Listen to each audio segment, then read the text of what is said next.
Welcome to High School OT Live. Here's your host, Nick Stevens. And hello, everybody. Welcome to High School OT Live, the post-game show, the first time we've ever done this. I'm Nick Stevens here in our office here at High School OT in Raleigh. Over the next 2 hours, we are going to take you across the state with updates from games in the first round of the state playoffs. And there has been a ton of action tonight. Stuff still happening right now. We've got games in overtime. We've got single possession games with teams driving down the field. We've had upsets already tonight. There will be more as we go through the evening, and we will have it all recapped for you. Over the course of the next 2 hours, you will hear from our high school OT staff in the field all over the place.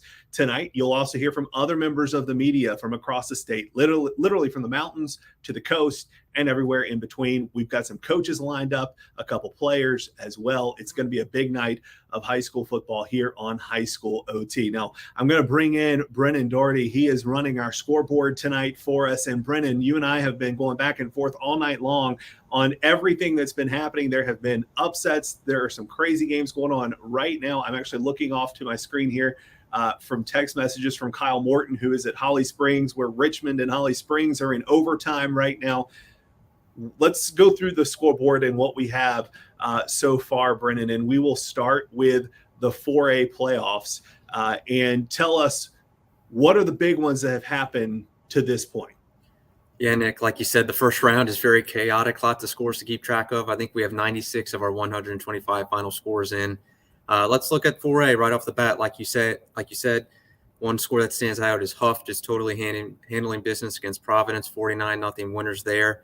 And then you look at the 4A East, Cardinal Gibbons, a really big 50-8 win over Nightdale, and that sets up a really interesting second-round matchup with Millbrook, which methodically beat Clayton 27-10 tonight. And then, you look at in the East, you had Southern Alamance get by Riverside. I think that was a conference rematch there. New Hanover handled business against Broughton. And then also you have Hillside, a game still in progress, up big on Hoke, but a lot of good games still going on. Like you said, Nick, we're keeping tabs on that Holly Springs Richmond game and Apex Panther Creek, another SWAC-filled game right there. Yes. The three teams who tied atop the SWAC having really interesting first-round matchups tonight. Yeah, those are all really big games happening right now. Apex Panther Creek tied at 35. Holly Springs Richmond, by the way, Bob Holliday is at that Apex Panther Creek game for Football Friday. He's been sending me text messages. We're hoping to have him on here shortly to recap that one. Holly Springs Richmond in overtime tied at 27. Kyle Morton is at that game, and he will be joining us shortly. Pine Forest up 1 in the fourth quarter on Fuquay Varina. The 4A East has been a lot of fun tonight. I just want to point out on the other side of the bracket, Charlotte Catholic, a big win over Reagan, 48-22. Joel Bryant was at that game for us tonight. We will have him on the show here shortly. And you look down here at Mount Tabor, the 20 seed, getting a win over Asheville, 28-26.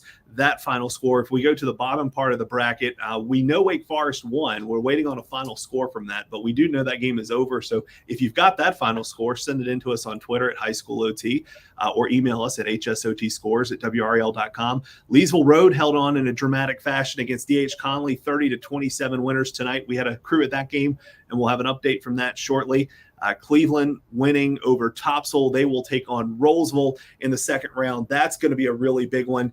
We also have Millbrook Cardinal Gibbons in the second round, the 4A East. There are some really big games in the 4A East coming up in just a few weeks. And one more game I want to point out, the 4A West on the down towards the bottom. You see the 15 seed Butler holding on against the 18 seed Hickory Ridge, 28-21 winners in that one. We'll move to the 3A and let's update this because we are getting scores all the time. So let's go to 3A and look at the games we have here.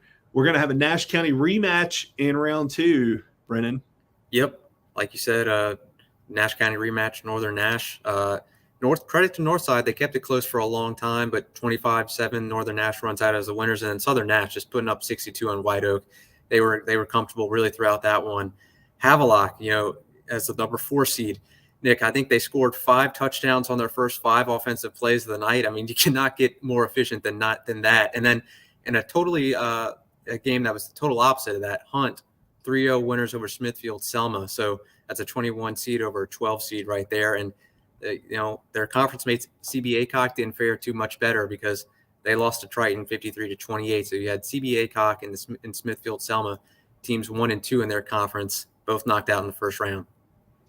We did. And if we scroll down to the bottom part of our bracket here, you see 71st 62-0 winners over South Johnston. That is a team a lot of people have circled as a potential state championship contender out of the 3A East. And then look at this one, the 22 seed and the 11 seed, Lee County on the road beating Currituck 41-38. Dramatic finish between those two teams in the 3A East tonight. There was a big upset on the 3A West side. You see Eastern Guilford, the 23 seed, beating the 10 seed 56-42 in the 3A West. And we will go over to the 2A playoffs, update this bracket for you so you can see the latest information here. Things are pretty much set in the 2A East. Princeton dominant win over Goldsboro, 64-8. Look at Wallace Rose Hill and Kinston. That game was back and forth for a while. Wallace Rose Hill finally pulled away 74-32 winners in that one. Wallace Rose Hill traveled to Northeastern now. Northeastern trailed Farmville Central for a while early in that one, but went on a tear late. 43-19, the final score, Northeastern over Farmville Central. We will have an update from Cummings and Bartlett Yancey later tonight. Cummings 44-26 winners over Bartlett Yancey. On the west side, not many surprises there. Reedsville, convincing win, the 1 seed. We did have Mount Pleasant beating the 12 seed, Walkertown 28-13. But for the most part, things have been pretty much chalk in the 2A playoffs. To this point, still some games in progress. And Brennan, we were watching the 1A playoffs as well tonight. The couple of teams with byes in that one team advancing by forfeit. Still missing some scores in this one, but pretty much what we expected out of the 1A playoffs. Yeah, and I believe that Mount Airy score has actually gone final by now, so we know that result as well. Cherokee beat Star Mountain as well, so I think we just need to refresh some of these results here. But, yeah, we're definitely keeping tabs on the 1A, and, like you said, a lot of the top seeds are just handling business, which is kind of what you would expect at this point. That is right. All right, Brennan is working our scoreboard tonight. He will have updates for us throughout the night here on High School OT Live post-game show. We're going to be bringing in Corey Dinkle here shortly to talk about Overhills and Rollsville. Brennan, we'll check in with you in just a moment. Let's bring in Corey, though. Corey, you are on the field, I believe, at Rollsville. Tell us, or just outside the stadium, Rollsville coming away with a big win tonight. I know it was a big game for Noah Rogers. Tell us what happened. Yeah, so it's really the kind of the battle of two defenses out here. Both sides really were able to stop each other several times right at the goal line. So it was one of those kind of stories where it's not really about overpowering the other opponent; it's about slipping through. And Rollsville was able to do that with some really strategic and kind of dramatic passing plays. And so I think that's really what kind of cinched the win for them going into the half. They were trailing 2, and then I don't think they gave up any points in the half against Overhills. So, during the second half, they just had a couple of those passing plays that really just put them forward, and Overhills couldn't keep up. It's always nice when you have an Ohio State recruited wide receiver to throw to. He did a standing backflip at one point, so that was fun. That's his tradition. He told us that in the preseason with Tamarcus Cooley that was what was going to happen when he scored touchdowns. There's actually video of it on the TJ Thorpe show. 41-16 was the final score. Rollsville over Overhills, and Rollsville will now go on the road to face the 6th seed Cleveland, who beat Topsail 42-14 tonight. Corey, if you are Rollsville, what do you think they're going to be focused on next week going into that game and improving, maybe get a faster start than what they had tonight against Overhills? Yeah, today they were kind of a slow and steady wins the race. Overhills put on the pressure first. So I think maybe next time they're going to think about how are we going to put the gas down to the floor right out the gate the way Overhills did, but maintain throughout the game, unlike Overhills. So I think maybe work on the run a little more as well. Just make sure they can get in those holes and get that yardage. All right, Corey Dinkle, he'll have coverage tonight on High School OT from Rollsville's win over Overhills in the first round of the 4A playoffs. See you back here in the station in a little bit. All right, thank you.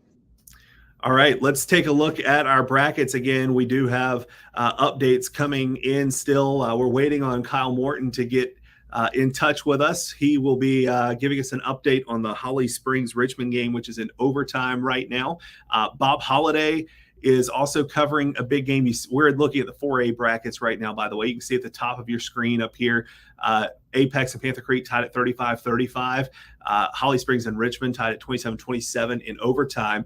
Apex and Panther Creek are in the fourth quarter right now, and Bob Holliday is at that game for WRAL. He is just texted me and said Apex is about to attempt a game-winning field goal with 5 seconds left. So a little bit of drama in the western part of Wake County between two of these conference rivals.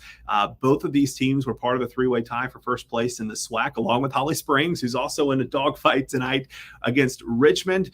Panther Creek got a big win last week to force that three-way tie against Holly Springs. We had that on High School OT Live, and so now Apex is going to go for the win with a field goal with 5 seconds left. We'll be keeping a close eye on that. Now, by the way, the last time Apex was in the playoffs was 2014, and the last time Apex won a playoff game was 2008.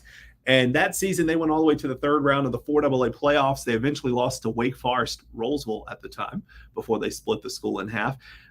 And so Apex looking for some much-needed success here in the playoffs for football. And just a quick update, that field goal attempt was no good. So we are headed to overtime between Panther Creek and Apex, tied up at 35-35 out in the western part of Wake County. We will keep an eye on that.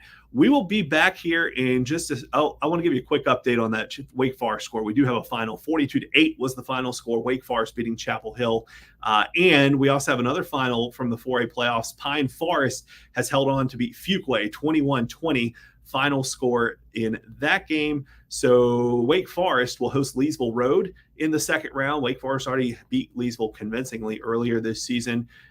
And Pine Forest will get the winner of Holly Springs and Richmond. If it's Holly Springs, they will go on the road to Holly Springs. If it's Richmond, Pine Forest will host in the second round. So we'll be keeping an eye on those games tonight. We're going to take a quick break, though. We'll be back in 2 minutes with more. We've got Devin Masson of Money Down Football coming up. He's going to talk to us about the Chapel Hill Wake Forest game after the break. Do you have the Breeze Through VIP Rewards app? For every dollar spent in-store and for every gallon pumped at a Breeze Through location, you can earn points to trade for a variety of your favorite snacks and beverages, or for savings at the pump. Don't forget the member deals, only available to VIP members. Download the app on the App Store or get it on Google Play and start earning rewards today.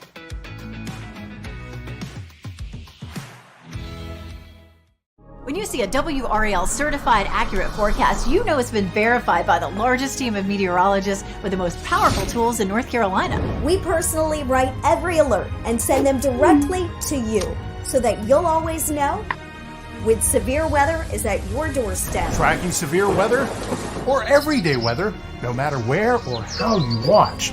Always local, always live, always protecting what matters to you. And that's coverage you can count on.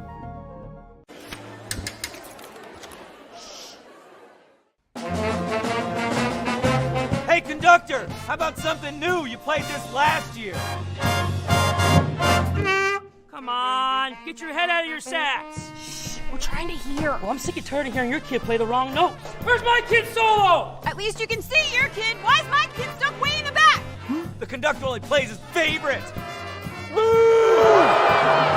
kid heard that solo! You saying I did? Yeah!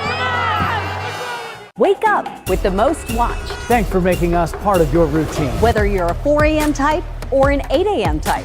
Only one team is all local all morning long, alerting you first wherever you are. Building on fire. So get the forecast you need to plan your day. Check out downtown Raleigh and traffic to get you wherever you need to go smoothly. Plus breaking news and local coverage. This is exactly what parents have to go through. Tomorrow morning, every morning. Watch WRAL Mornings. And welcome back to High School OT Live post-game show. I'm Nick Stevens. We're going to head back over to our score desk and check in on things here. Brennan, any big updates since the last time we spoke? Well, Apex and Panther Creek are still in overtime, like we said. One final score that just came in, Mooresville won 47-26 over Southwest Guilford.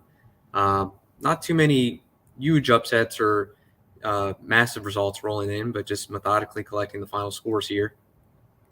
And we're obviously keeping a close eye on those 2 overtime games in the western part of Wake County. Holly Springs and Richmond tied at 27 in overtime. Apex Panther Creek tied at 35 in overtime. Apex missed a last-second field goal to win it. So we're keeping a close eye on those. Again, hey, if you see a missing score on highschoolot.com right now, which you can see on the High School OT app or at highschoolot.com/scores, let us know. Send us a tweet at highschoolot or an email to hsotscores@wral.com. We will get that score updated for you. And one update, Nick, in Richmond, Holly Springs, they're in double overtime now, and Richmond just kicked a field goal to go ahead 33-30 in double overtime playing at Holly Springs. So that one has been really back and forth and close throughout, and it's only getting more dramatic now in double overtime. And that's always fun. This is what playoffs are all about, right? Oh, yeah. All right. Even in the first round, we haven't lacked for drama. When you have any more updates, let me know. We'll bring it back in. Sounds good, Nick. All right. We're going to talk about the Wake Forest Chapel Hill game and bring in Devin Masson of Money Down Football. How you doing, Devin? Good. How you doing? Good. Wake Forest, big 42-8 win tonight. You texted me earlier just briefly and said Wake Forest pretty much dominated this one from the get-go, running clock. What were your takeaways from this one?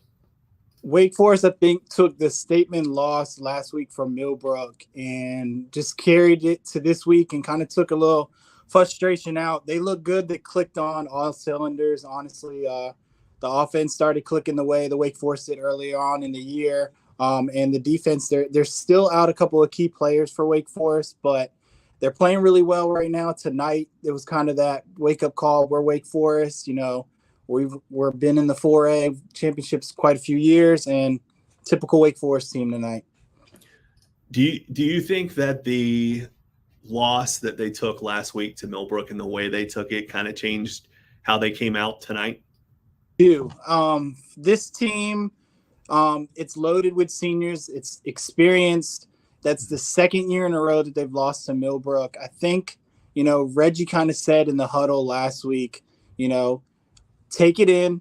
We move on to next week. He has a bricks now that they're storing in their locker room. So tonight was a new brick. He said, let's build this foundation. And they're taking it one win at a time. I think with next week with Leesville, as you mentioned earlier in the show, they beat them pretty big early on. This is a different Leesville team now. I think Wake Forest a little bit more focused, knowing that, you lose, you go home. It's a little bit different of a story for them now. I think that loss last week really opened them up to hey, there are teams out here that are coming for us. You've seen a lot of Wake Forest this year. What do you think the chances are of this team making a deep playoff run or maybe even getting back to the state championship? I mean, I'm from Wake Forest. I'm a little bit biased, but this is a really good team. They're very experienced. They're your typical Wake Forest team. They're known for their defense. The scary thing is when Wake Forest's offense is clicking, then both sides of the ball are playing really well. They are a very dangerous team. I see them going very far. I hope that they make it to the state championship and win it.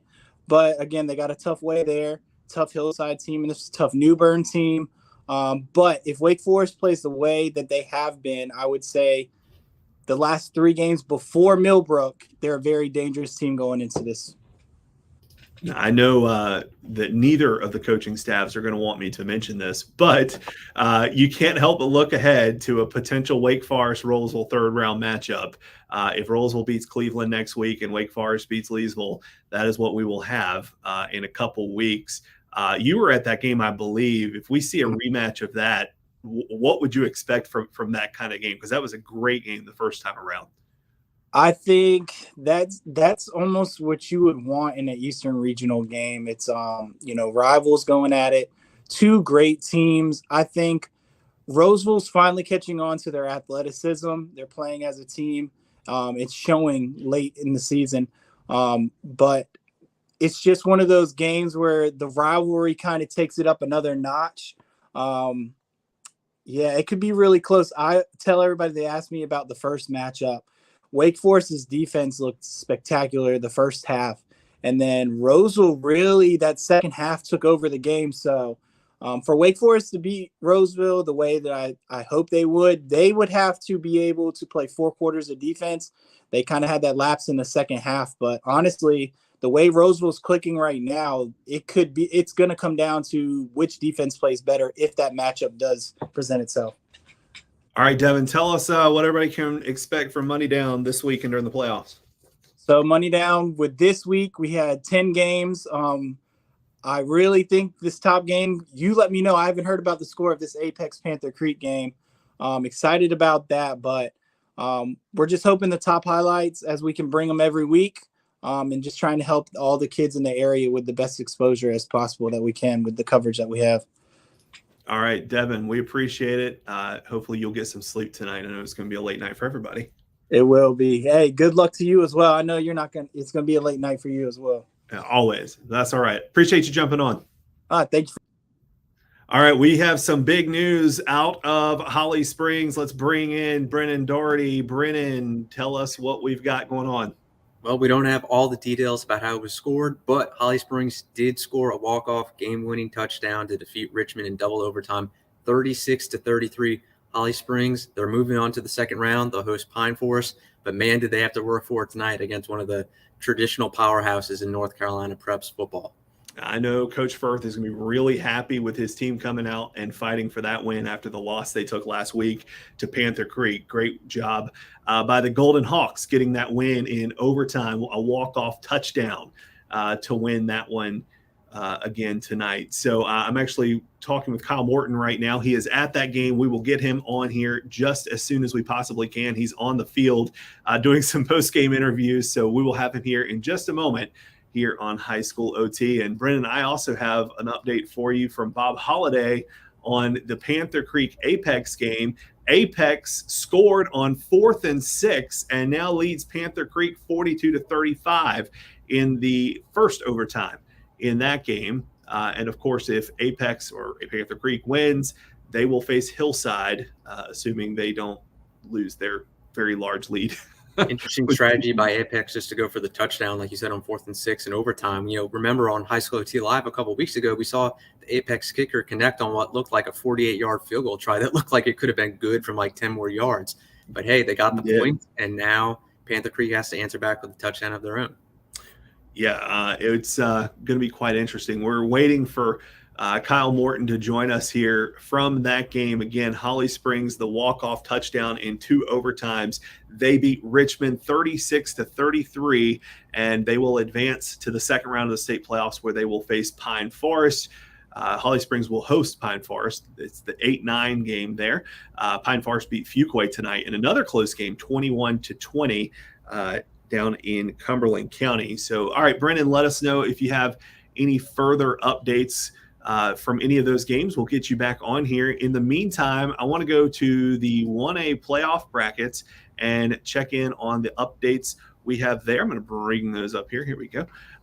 And just let everybody see where things stand. We have North Edgecombe advancing tonight in the first round of the playoffs, beating Kip Pride 48-6. That was the 9 seed beating the 24 seed. Looks like they will face Riverside, who's up big on Pamlico County right now, 62-12. West Columbus, a 47-0 win over South Creek to get to the second round. They will face the winner of Gates County and Washington County. And the other final score we have here, Northside beating Weldon 42-6. They will face Northampton County, who is up big 60-6 on Jones. All right, we'll come back to these in just a minute. I want to hello, Brennan. We're going to say goodbye to Brennan, and we're going to bring in Kyle Morton, who is on the field at Holly Springs tonight. Kyle, you saw a huge game. Tell us what happened. So many twists and turns in this one.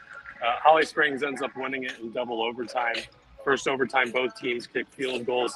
Richmond starts the second overtime with a field goal. Holly Springs responds with a touchdown. Unbelievable game. It's the first playoff win in Holly Springs program history, so that's a big deal for them. They're celebrating like it is, so it's a huge night here at Holly Springs. Early on, Richmond went into the break with a 16-7 lead at half, but Holly Springs really got some big passing plays that kind of got their offense going. Quarterback Joel Sheehan did a great job of pushing the ball down the field, finding some of his talented receivers. And, we kind of know Holly Springs as a defense-first, run-first team, but, it was really their passing game that got them going offensively tonight, and they kind of came through at the end. They had a drive to kick a field goal to tie it at the end of regulation that made it 30 or 27-27 at the time. Sorry, just so many twists and turns here with the scores, but they just kept digging deep, kept going to the well, and I just talked to Coach Firth, and I know he was really impressed with their effort and really proud of what they were able to accomplish here.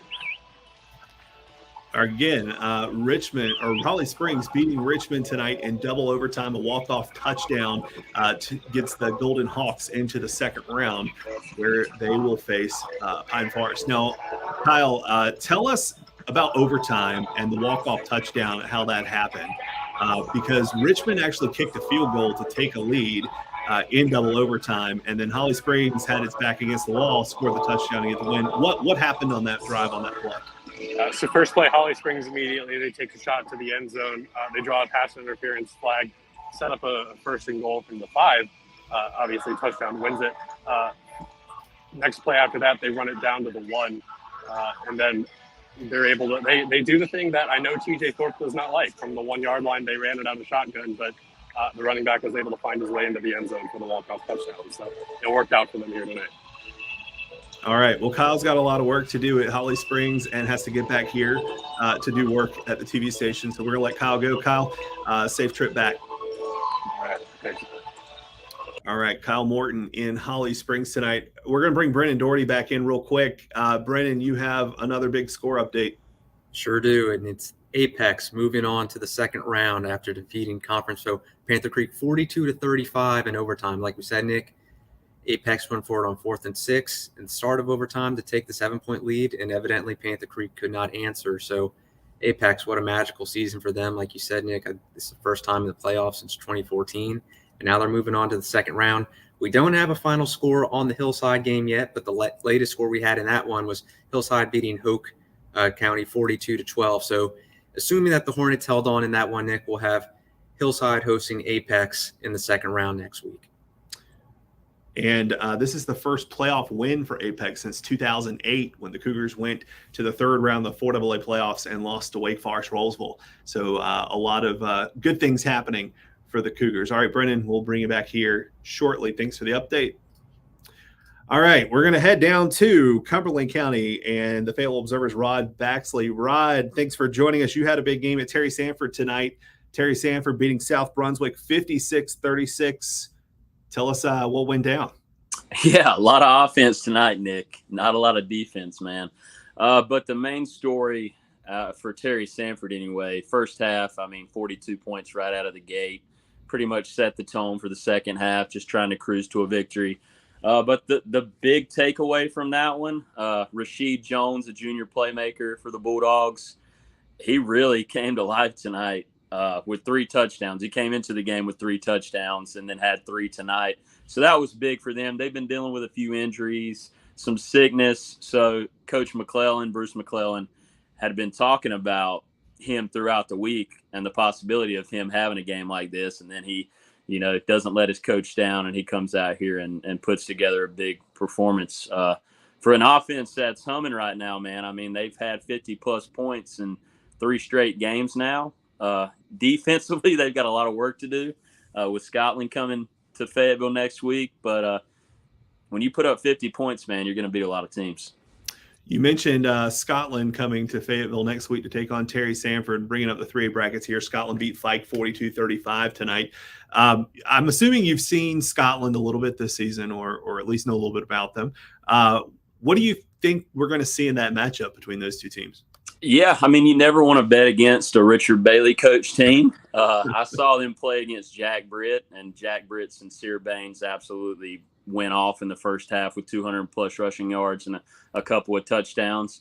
But Scotland can sling the ball with their quarterback, Carter Revelle. So that could be another high-scoring game for both teams, given the weapons on both sides.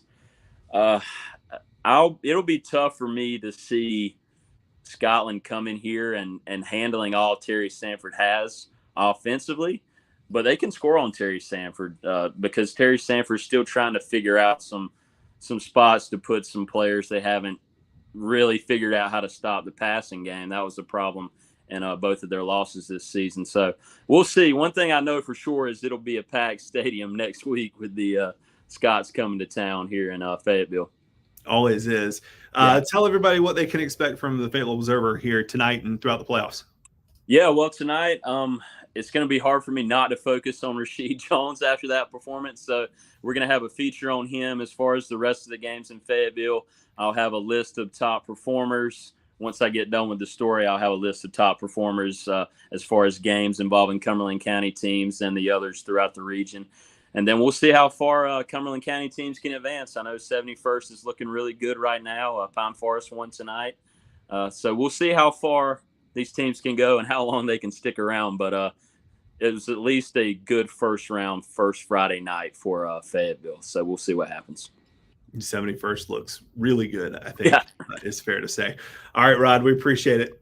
Yeah, appreciate it, Nick. Nice catching up, man. Yep. All right, we're going to take a quick break. We'll be back with more score updates right after this. It made perfect sense. I come here every day because of the great customer service and friendly atmosphere. So I bought my Breeze Through Lifetime Refill mug. For only $19.99, I got a stainless steel mug and get free refills forever. Or grab a regular refill mug for $9.99 and enjoy discounted refills every time you stop by.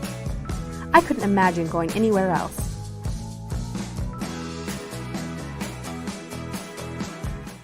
Show your support for the best in the Triangle in the WRAL Voters' Choice Awards presented by M&F Bank. From takeout to weekend getaways. Cast your vote online at WRAL.com/VCAs. And remember, voting ends November 20th. Welcome to my new holiday outpost at WRAL's Nights of Lights. My elves are hard at work preparing the holiday selfie stations, crafts, and more.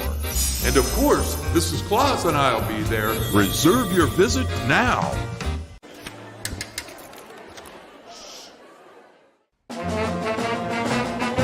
Hey, conductor, how about something new? You played this last year. Come on, get your head out of your sacks. Shh, we're trying to hear. Well, I'm sick and tired of hearing your kid play the wrong notes. Where's my kid solo? At least you can see your kid. Why is my kid stuck way in the back? The conductor only plays his favorite. I get her, not solo. You see what I did? At WRAL, we have the tools. Storms are firing up on the Dual Doppler 5000 radar. We have the team. We are live here in downtown Raleigh on Fayetteville Street. And WRAL News at 6 has the people you've known and trusted for decades. I'm Deborah Morgan. And I'm Gerald Owens. We begin tonight with breaking news. Every night, everywhere. I'm Mark Boyle in the WRAL Live Center this afternoon. No matter how you're watching. And that's coverage you can count on.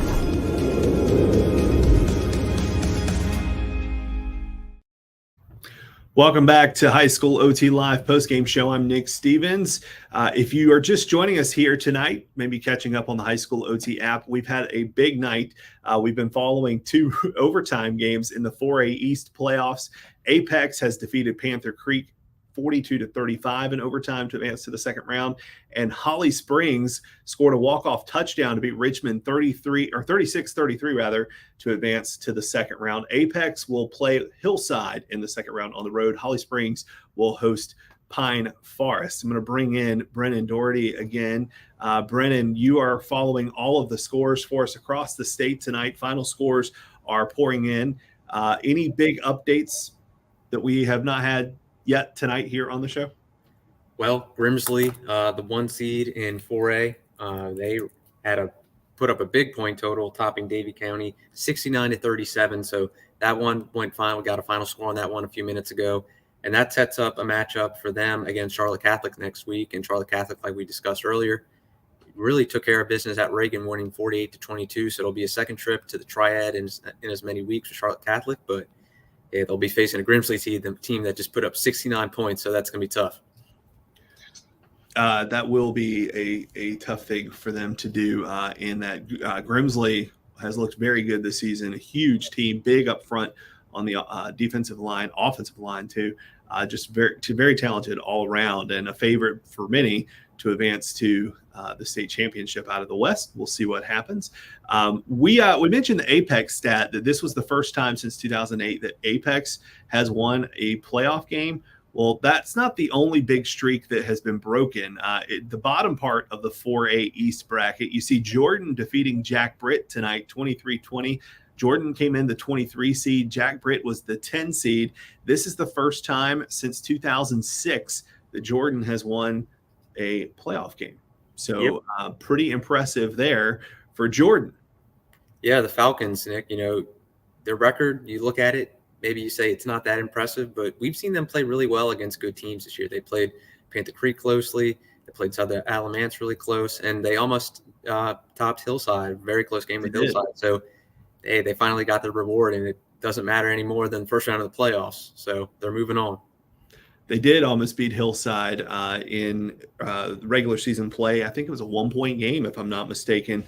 Hillside was able to hold on, but Hillside looking good tonight on the top side of the bracket for sure. All right, Brennan, we'll get back to you shortly, let you go check in on other scores. In the meantime, let's take our brackets full screen here. We're just going to update everybody. If you're just joining us here on High School OT Live, we'll start with the 4A West. We have not gotten to the bottom part of this bracket, and all of those final scores are in. Watauga advances past South Iredell 42-13, and we'll face Northwest Guilford, who beat Southeast Guilford 45-20 tonight. Weddington, the 6th seed, beat the 27 seed Marvin Ridge 29-19. They will host Cox Mill, who beat Lake Norman 45-33 in the first round. AC Reynolds beating AL Brown 55-14 tonight will host the 10 seed Chambers in the second round. 34-3 winners over Porter Ridge. They're the reigning runner-up at the 4A level. Butler beating Hickory Ridge 28-21, and they will travel to the 2 seed Mooresville, who beat Southwest Guilford 47-26 and had to come back in that one tonight to get that win. So that's a look at the bottom part of the 4A West bracket here on High School OT Live, the post-game show. We've got some other guests coming in here, and we will start with High School OT's Jabari Brown, who is in his car, it looks like, leaving Leesville Road. Jabari, Leesville Road, Yes, a big win tonight, 30-27 over D.H. Conley. Had to hold on at the end. Tell us what went down in that one. Ultimately, it just came down to who wanted it more. Both teams, ran a balanced offense on the ground and through the air. Honestly, the Pride had multiple defensive stops. They forced 2 interceptions in the first quarter that ultimately led to a score, putting them up 10-7. And honestly, they forced a lot of sacks tonight. And Leesville Road, again, 30-27 winners over D.H. Conley tonight. They will go on the road to face Wake Forest, who beat Chapel Hill 42-8, a rematch of a regular season game that Wake Forest won pretty handily. Jabari, if you're Leesville, what do you think they're working on between now and next Friday against Wake Forest? I think they're working on their passing attack. They had a lot of incompletions tonight that I know they went back. And I think they'll focus on what they do best, which is rushing the ball. And there you see it. The 3 seed Wake Forest will host 14 Leesville Road, second round of the playoffs. All right, Jabari, we'll see you when you get back here to the TV station. All right. All right, we're going to bring in Joel Bryant now. He was in the triad tonight covering Charlotte Catholic at Reagan. And Joel also in his car getting some work done tonight. Joel, Charlotte Catholic went on the road and got a win. Tell us what you saw in that game. Yeah, Charlotte Catholic is just a better team. They jumped on Reagan early and never really looked back. The first drive was very methodical. People know that Charlotte Catholic runs a really high-powered rushing attack. It's a very tight offense, kind of like a wing tee. But this year they've been spreading it out a little more. Their quarterback, Sean Boyle, is going to West Virginia. He's a 3-star prospect. And they have a 4-star tight end named Jack Larson, who's only a junior. He's going to Notre Dame. 24/7 Sports has him in the top 50 prospects of all the juniors in the country. So they have players like that. So they've been mixing in a lot of spread offense to go with their typical rushing attack. And it was just tough for Reagan to handle. In a lot of cases, they'll go out there in their tight formation and then shift into the spread. And Reagan doesn't have the right personnel on the field to deal with that. So they're a tough team. They're a tough team to play. Catholic is when all things are clicking for them. So they're going to have another big road game against the 1 seed Grimsley in the second round. We were just talking about Grimsley, Brennan and I, a minute ago, and how big that team is. What do you expect to see from Charlotte Catholic against that very talented Grimsley team led by Ja Jarrett, who's going to Georgia? Well, you said the key name there, Ja Jarrett, the big 6'6", 300-something pound, 340? Is that his weight? He's a big guy there in the defensive tackle in Grimsley. I think you'll see Charlotte Catholic spread the ball out even more next week. They proved tonight they have the ability to do it. Sean Boyle's a really solid quarterback. He's got a good arm, and he has a really good understanding of the game. I was on their sideline throughout the night, so I noticed him making adjustments with their coaching staff that led to touchdowns on the ensuing drives. So Jack Larson as a tight end, 6'3", probably about 240-ish. He moves like a wide receiver, and he's so much bigger than really any high school defensive back out there. So that's going to be a matchup that Grimsley is going to have to figure out this week. But still, it's still going to be Charlotte Catholic. They're still going to run the ball. Maybe not as much fullback Griffin Savine up the middle next week, and maybe more sweeps. But, it's going to be an interesting game. I think we'll probably be at that one next week as well. I suspect somebody will definitely be at that one, and it might be Joel. We'll find out. Possibly. I might be in Charlotte, though. There's some big games down there, too, for sure. All right, Joel Bryant, safe trip back to Raleigh. We'll see you when you get here. All right, Brennan just sent me a message and says we have a final score from the number 1 seed in the 4A East. Brennan, tell me what we got.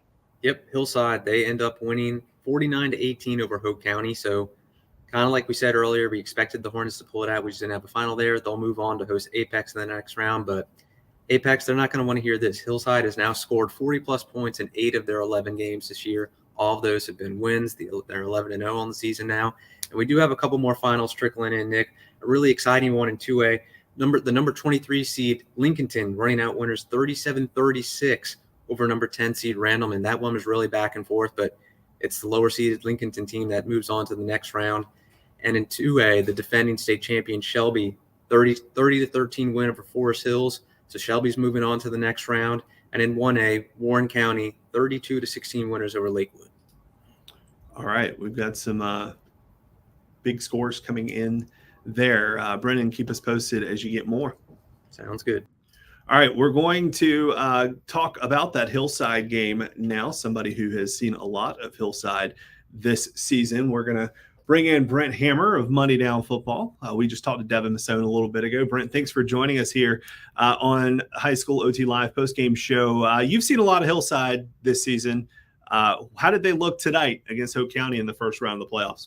I mean, the offense really, is as advertised. Jamel Williams and Wilson Cargbo are probably the most dynamic duo in the East, if not, arguably in the state. Both finished with 3 touchdowns, respectfully. I don't know how many yards Jamel Williams finished with, but it was a lot. Got a lot of carries early, put the game away, kind of like they've done all season, just letting it ride on him at the end of the game. And then, Wilson doing his thing with as great of an athlete as he is. I'm glad you brought up Jamil Williams. TJ Thorpe and I were talking about him last week on High School OT Live, might have been the week before. And he is we both agreed, he has got to be the most under-recruited running back, if not in the state, at least in this part of the state. Tell us what you see from him when he just makes plays every time he touches the ball.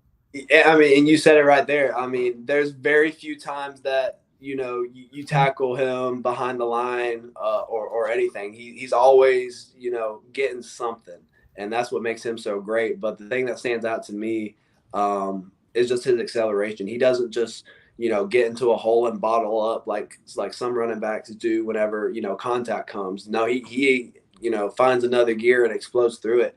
And I agree with you. I think he is the most, underrated player, in the state, borderline in the Southeast region, because there's not that many running backs that, that does what he does and don't have the appreciation that comes with it. I agree completely. I covered the 2010 Hillside team that won the state championship, and they were led by a really good quarterback in Vad Lee. I know he's been back to talk to the team this year. Wilson Cargbo Jr., I think, is the best quarterback they've had since Vad Lee, and you kind of get just that feeling of he's always going to win whenever you watch him play. He makes big plays all the time. What did he do tonight, and how important do you think he's going to be for Hillside as they make what they hope to be a long playoff run? Well, Hope County did put on a lot of pressure, but he just sat in the pocket, comfortable, cool and calm, which is, what you want to see as an offensive coordinator and a head coach. He sat back there on there was one point, it was 4th and 15, and they went for it because they were on their side of the 50, and he just finds Tahir Henry on the seam and scores, and that kind of was the straw that broke the camel's back for Hope County, and they just couldn't climb back into it. Sorry, that weather's really getting there, but yeah, Hope County's running back really, really good. He finished with 3 touchdowns of his own. Really, really tall guy. Hope County has a lot of size, and for me, I was not expecting that. But like you mentioned in the the playoff preview, Hope County is the best 32 seed in in the state, and they're not a bad team by any means. No, they're definitely not. And you said Tahir Henry, I had forgotten that name. And KJ, there's so many playmakers on this Hillside team. It's going to be hard for anybody to stop them in the playoffs. Real quick, Brent, tell us what they can expect from your coverage tonight on Money Down. A lot of Jamel Williams. It's very easy as a videographer to find Jamel. Usually he's breaking through the secondary, makes a move, and scores. He had a really good run tonight that he scored on. Broke 3 or 4 tackles, juked a guy at the 10, and he slipped and fell and scored. So you'll probably see that. All right, Brent, we appreciate it. Get some water for us. Oh, yeah. Cough syrup, water, all of it. All right. Have a good night. We appreciate you joining us. All right. Thank you. All right. We're going to leave here in the Triangle and head west and talk to Chris Womack of WLOS in Asheville. And Chris, you're on the road tonight. You're not actually in North Carolina. You got a pretty big Clemson game you're covering. But tell us what you have seen from the results so far from Western North Carolina, because there's a few that stand out to me. Yeah, so far from what I've seen, there's not really any major surprises. You would have thought that maybe Asheville could have pulled it out against Mount Tabor, but the last second, just under 40-yard field goal apparently bounced off the upright and in for Mount Tabor to give them the win, 2-point win, 28-26, if I remember correctly. But West Henderson started a little slow. That game was probably a little closer at halftime than I thought it would have been. Tuscola had to have a comeback.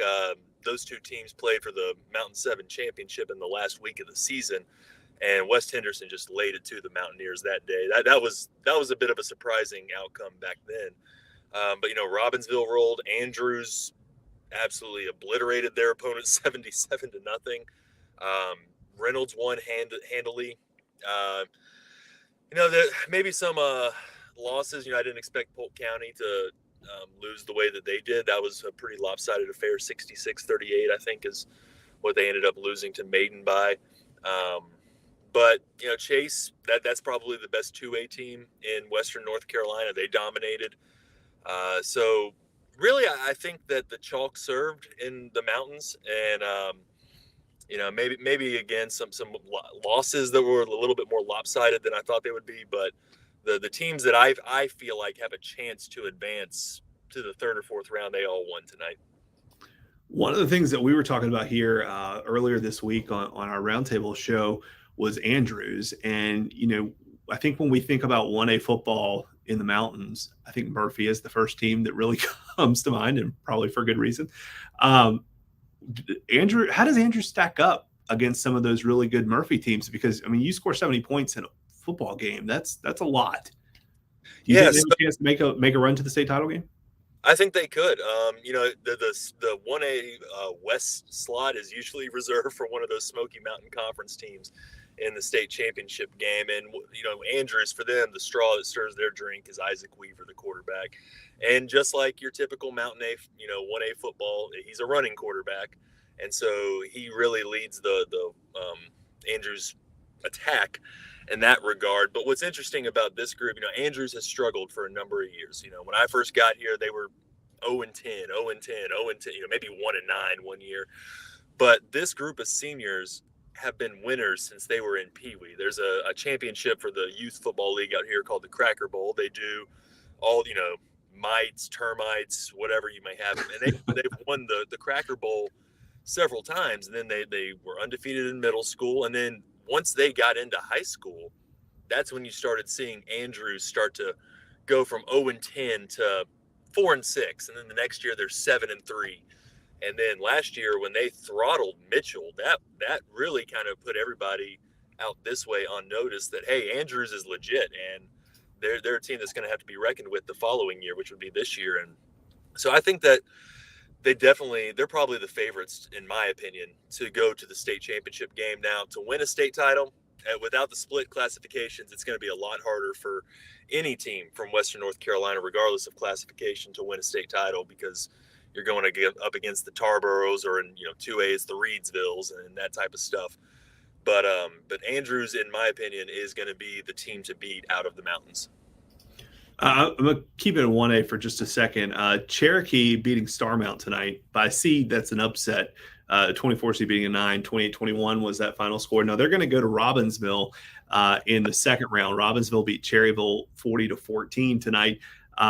Is there any chance there that Cherokee pulls off that upset as well and makes a third round appearance?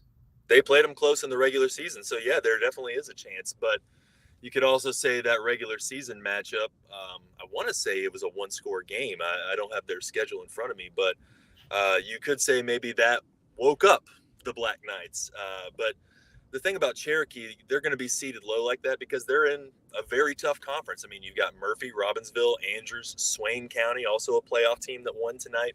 So, I'm not as familiar with the eastern part of the state as I am ours, but it feels like to me that the Smoky Mountain Conference is the most competitive conference, top to bottom, maybe in the state. Definitely in Western North Carolina. You look at before last year when Mitchell broke the streak, I think they had like 12 straight years that the West representative in 1A was from the Smoky Mountain Conference, and that was between Murphy, Robbinsville, Swain, and Cherokee in 2017. So I do think that Cherokee has a chance to pull that upset. They've got good athletes. It's they've got great facilities there. It just when you go up against the Robbinsvilles, they're made for this time of the year. This is when Robbinsville shines their best. And so I think that the Black Knights will win that game, but it would not surprise me in the least if Cherokee comes up and gets them. I want to bring up one more game that we have coming up next week in Western North Carolina. The 10-seed Chambers is going to be headed to Asheville to take on AC Reynolds, the 7-seed. Chambers has been a perennial power at the 4A level out of Charlotte. Obviously won a couple state titles. Last year they were the state runner-up against Cardinal Gibbons. What do you think the excitement level will be, number one, over at Reynolds having Chambers coming up to Asheville? And two, do you think Reynolds has what it takes to beat a team like Chambers coming out of Charlotte?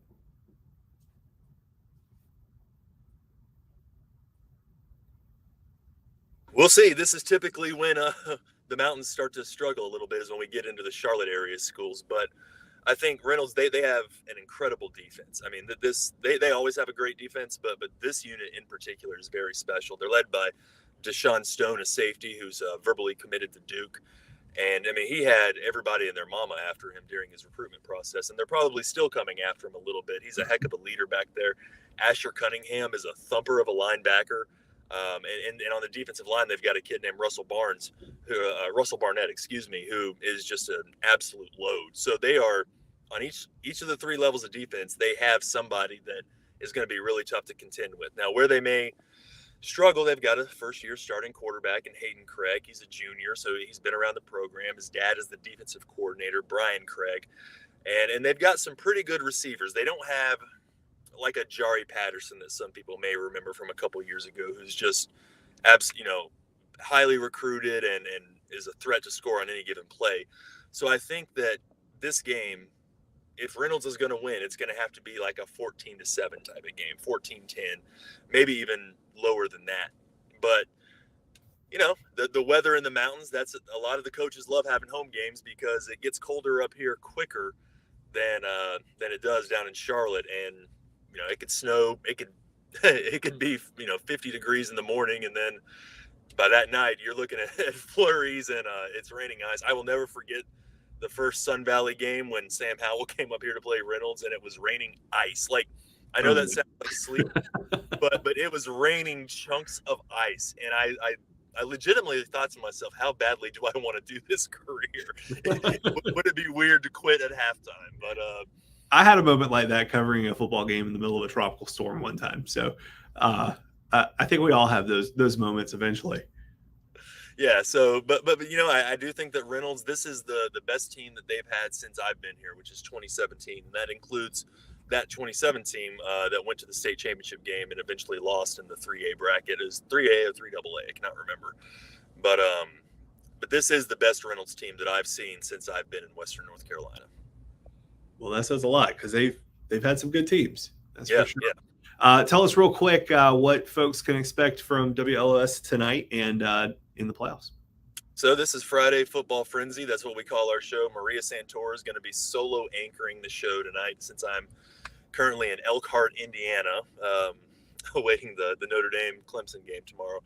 But we've got highlights from 11 or 12 games, in the market and outside the market. And we're going to keep doing this show as long as that we have enough teams to fill a 12 to 13 minute show. It goes on about 11:10, and then of course we'll have all those on WLOS.com afterwards.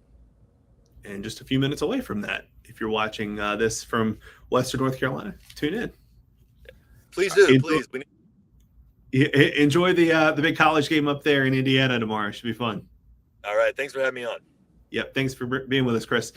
All right, we're going to take a quick break. We'll be back with the second hour of our High School OT Live postgame show right after this. Do you have the Breeze Through VIP Rewards app? For every dollar spent in-store and for every gallon pumped at a Breeze Through location, you can earn points to trade for a variety of your favorite snacks and beverages, or for savings at the pump. Don't forget the member deals, only available to VIP members.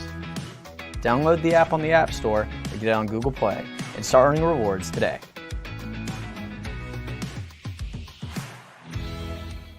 WRAL's Nights of Lights is back with thousands of new lights. Along the route, you'll encounter 30-foot tall dinosaurs and a brand new 250-foot animated tunnel. Get your tickets now, as some experiences are already sold out. Stop by the brand new Holiday Outpost and meet Santa. Ho, ho, ho! Get your tickets now at WRALNightsOfLights.com. Wake up with the most watched. Thanks for making us part of your routine. Whether you're a 4 a.m. type or an 8 a.m. type. Only one team is all local all morning long, alerting you first wherever you are. Building on fire. So get the forecast you need to plan your day. Check out downtown Raleigh and traffic to get you wherever you need to go smoothly. Plus, breaking news and local coverage. This is exactly what parents have to go through. Tomorrow morning, every morning. Watch WRAL Mornings.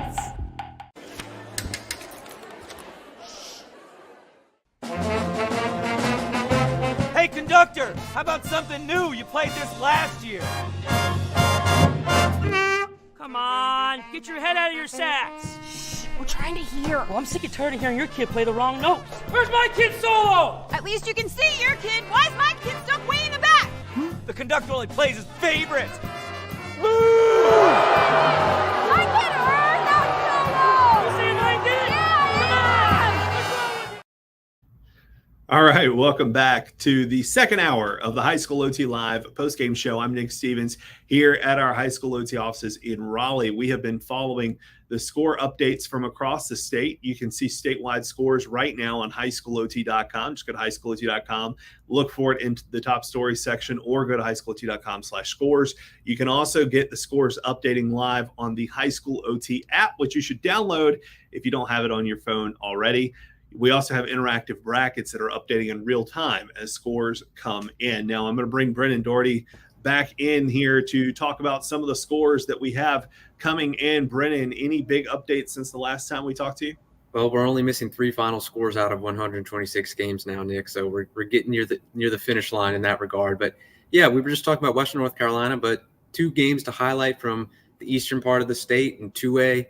Number 14 seed Holmes, they ended up beating Southwest Edgecombe 66-41. And to give some context to that final score, it was 28-27 very late in the second half. So Holmes really turned it on in the second half. That's not a super surprise. They're averaging 51 points on the season now, but man, they really turned it on as the game went on, and that was impressive to see. And in 1A, Washington County, they're the number 21 seed, and they topped number 12 seed Gates County 40-20. Washington County, this was their first football season in a couple years. I think it's their first football season since the pandemic started. So it's nice to see them get rewarded and moving on to the second round in the 1A playoffs. And also in 3A, not the eastern part of the state, but in the 3A bracket, number 2 seed Eastern Alamance handling business, topping Franklinton 41-7. All right. Lots of updates there. Again, you can see all of these on highschoolot.com/scores or on the free High School OT app on your phone. So download that now. You can also watch this show each week on your phone. So Brennan, we'll be back with you shortly with more updates. In the meantime, let's pull up those brackets we were talking about, and we're going to start in 1A. Every time we've gone to 1A, we've had to step back because we get some sort of breaking news from one of our games that have been in overtime or something. So we want to go through the 1A brackets tonight. We'll start with the West on the left side of your screen. Eastern Randolph advances. They had a first round bye. They will get the winner of South Stokes and Mountain Heritage. That's one of the 3 games we're still missing tonight. So if you have that final score, feel free to send that to us at High School OT on Twitter or HSOT scores at WRL.com. In email. Robbinsville moves on 40-14 winners over Cherryville. They will face Cherokee, the 24 seed, who upset number 9 Starmount 28-21. We were just talking with Chris Womack of WLOS in Asheville, and he said he thinks Cherokee will have a chance to pull that upset and get to the third round. They had a close game with Robbinsville earlier on this season. Moving on, Christ the King beating Avery County 42-13. They will host Hayesville, who beat Allegheny 37-22 tonight. North Rowan moves on 49-6 winners over Carver. They will travel to the 4 seed Mount Airy, who beat North Stokes 72-0 tonight in that one. The bottom part of the 1A West, the 3 seed Thomasville beating Elkin 55-7. They will host Swain County, who beat Winston-Salem Prep 26-8. Drawn beating Union Academy 66-14 will host Mitchell, who beat South Davidson 72-21. Murphy, the 7th seed, 49-20 winners over Albemarle.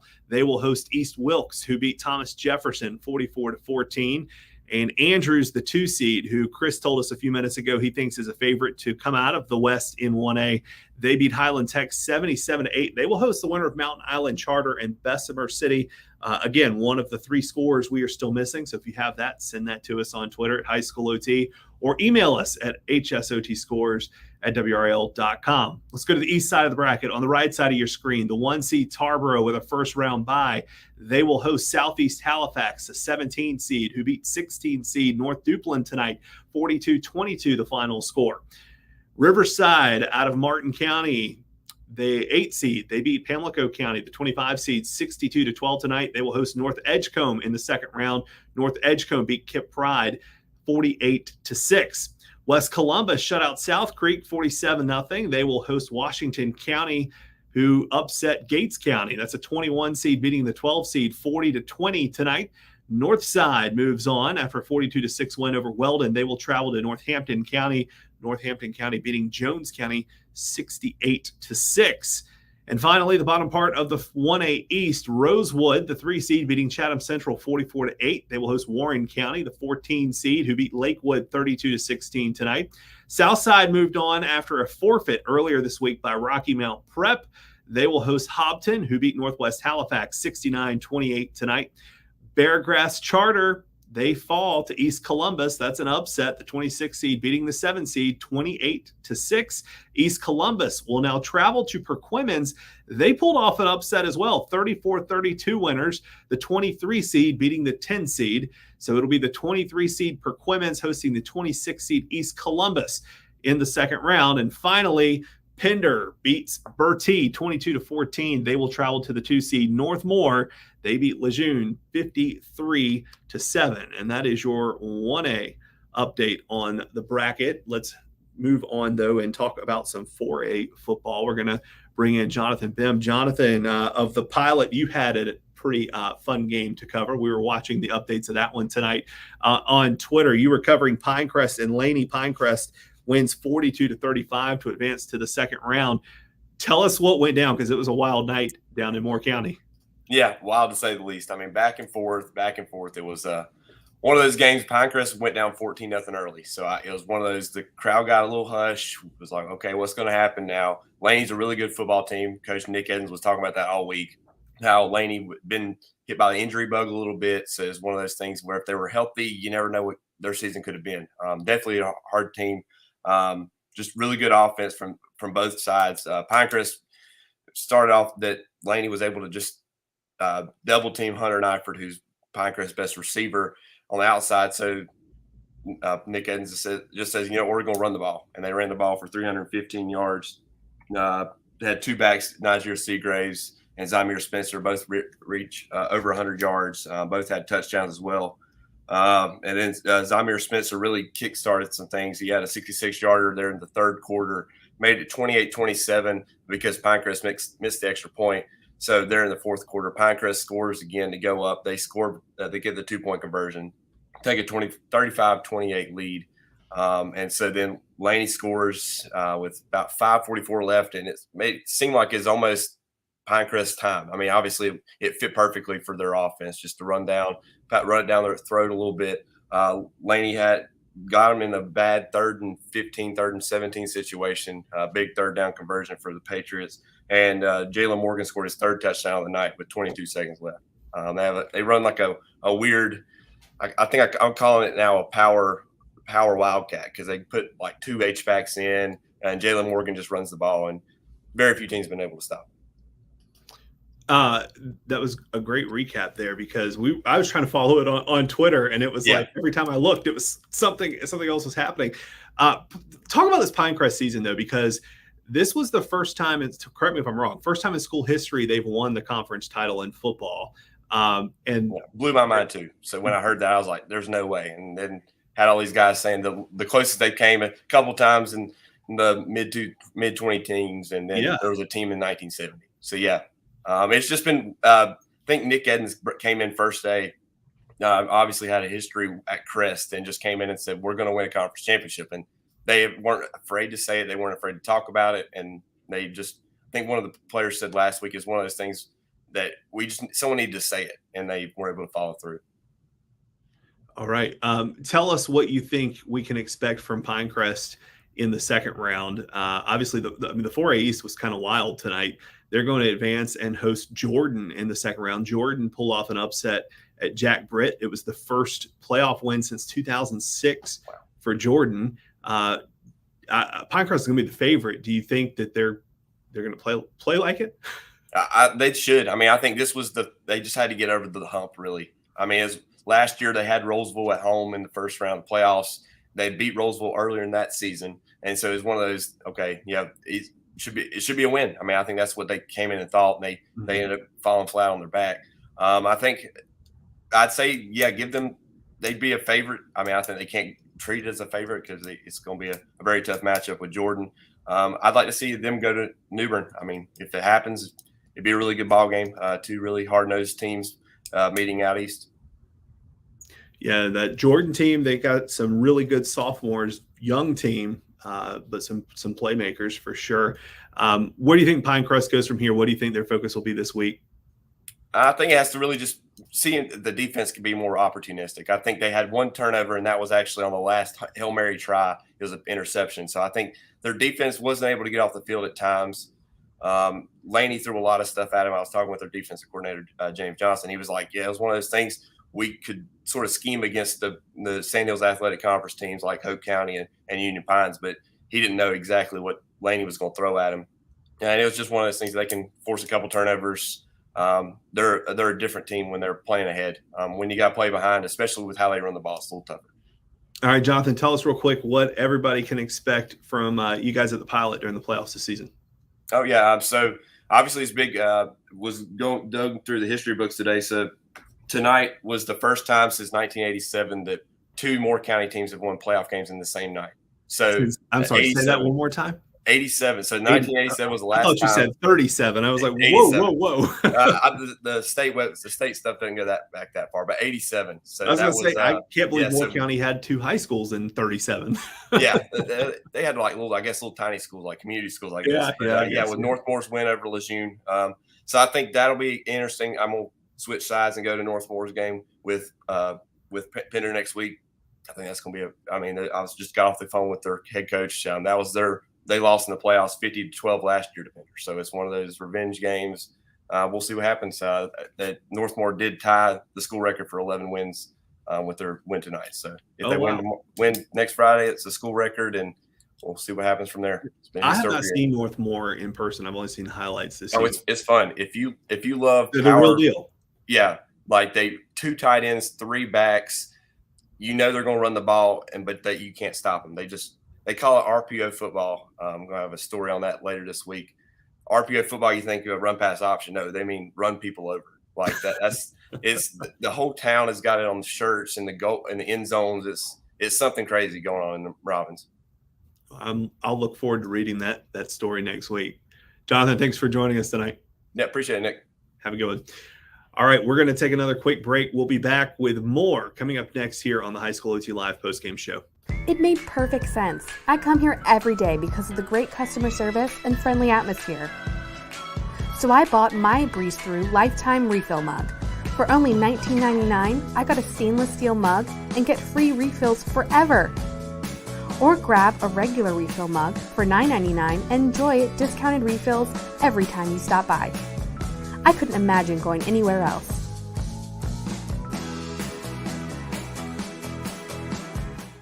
Show your support for the best in the Triangle in the WRAL Voters' Choice Awards presented by M&F Bank. From takeout to weekend getaways. Cast your vote online at WRAL.com/VCAs. And remember, voting ends November 20th. Welcome to my new holiday outpost at WRAL's Nights of Lights. My elves are hard at work preparing the holiday selfie stations, crafts, and more. And of course, Mrs. Claus and I'll be there. Reserve your visit now. At WRAL, we have the tools. Storms are firing up on the Dual Doppler 5000 radar. We have the team. We are live here in downtown Raleigh on Fayetteville Street. And WRAL News at 6 has the people you've known and trusted for decades. I'm Deborah Morgan. And I'm Gerald Owens. We begin tonight with breaking news. Every night, everywhere. I'm Mark Boyle in the WRAL Live Center this afternoon. No matter how you're watching. And that's coverage you can count on.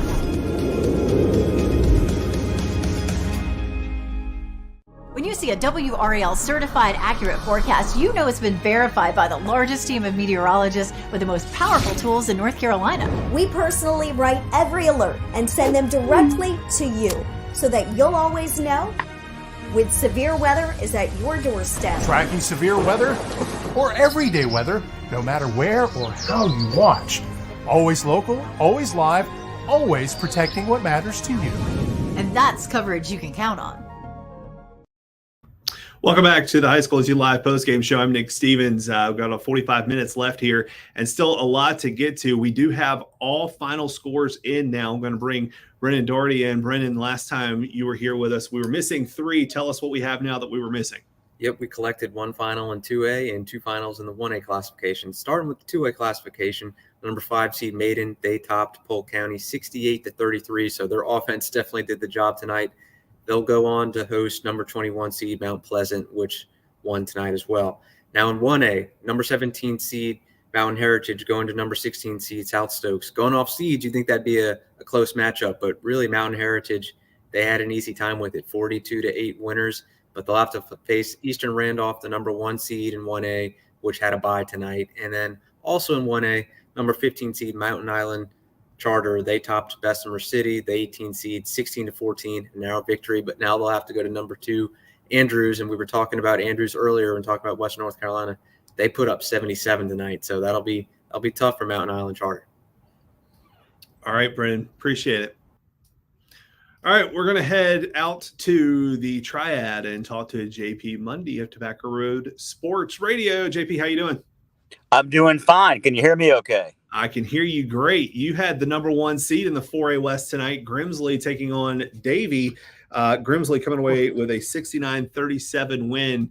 Grimsley is as good as advertised, aren't they?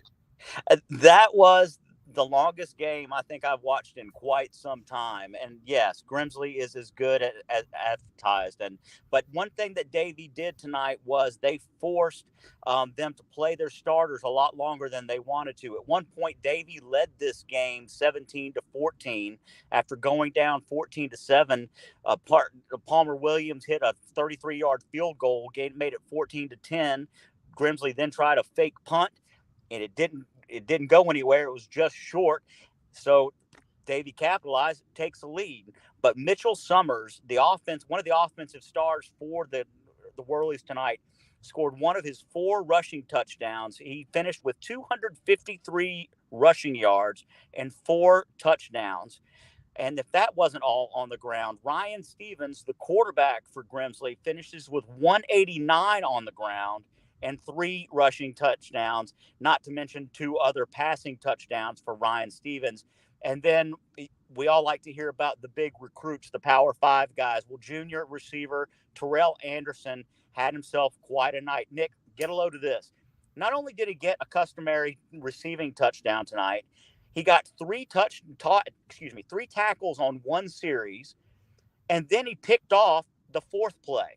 So he got an interception out there playing corner, and then capped off his evening with a 98-yard kickoff return for a touchdown, all of which amounted to a 69-37 win for the Whirlies. And they keep on being able to plug people in, even when guys go out with cramps or owies or dings.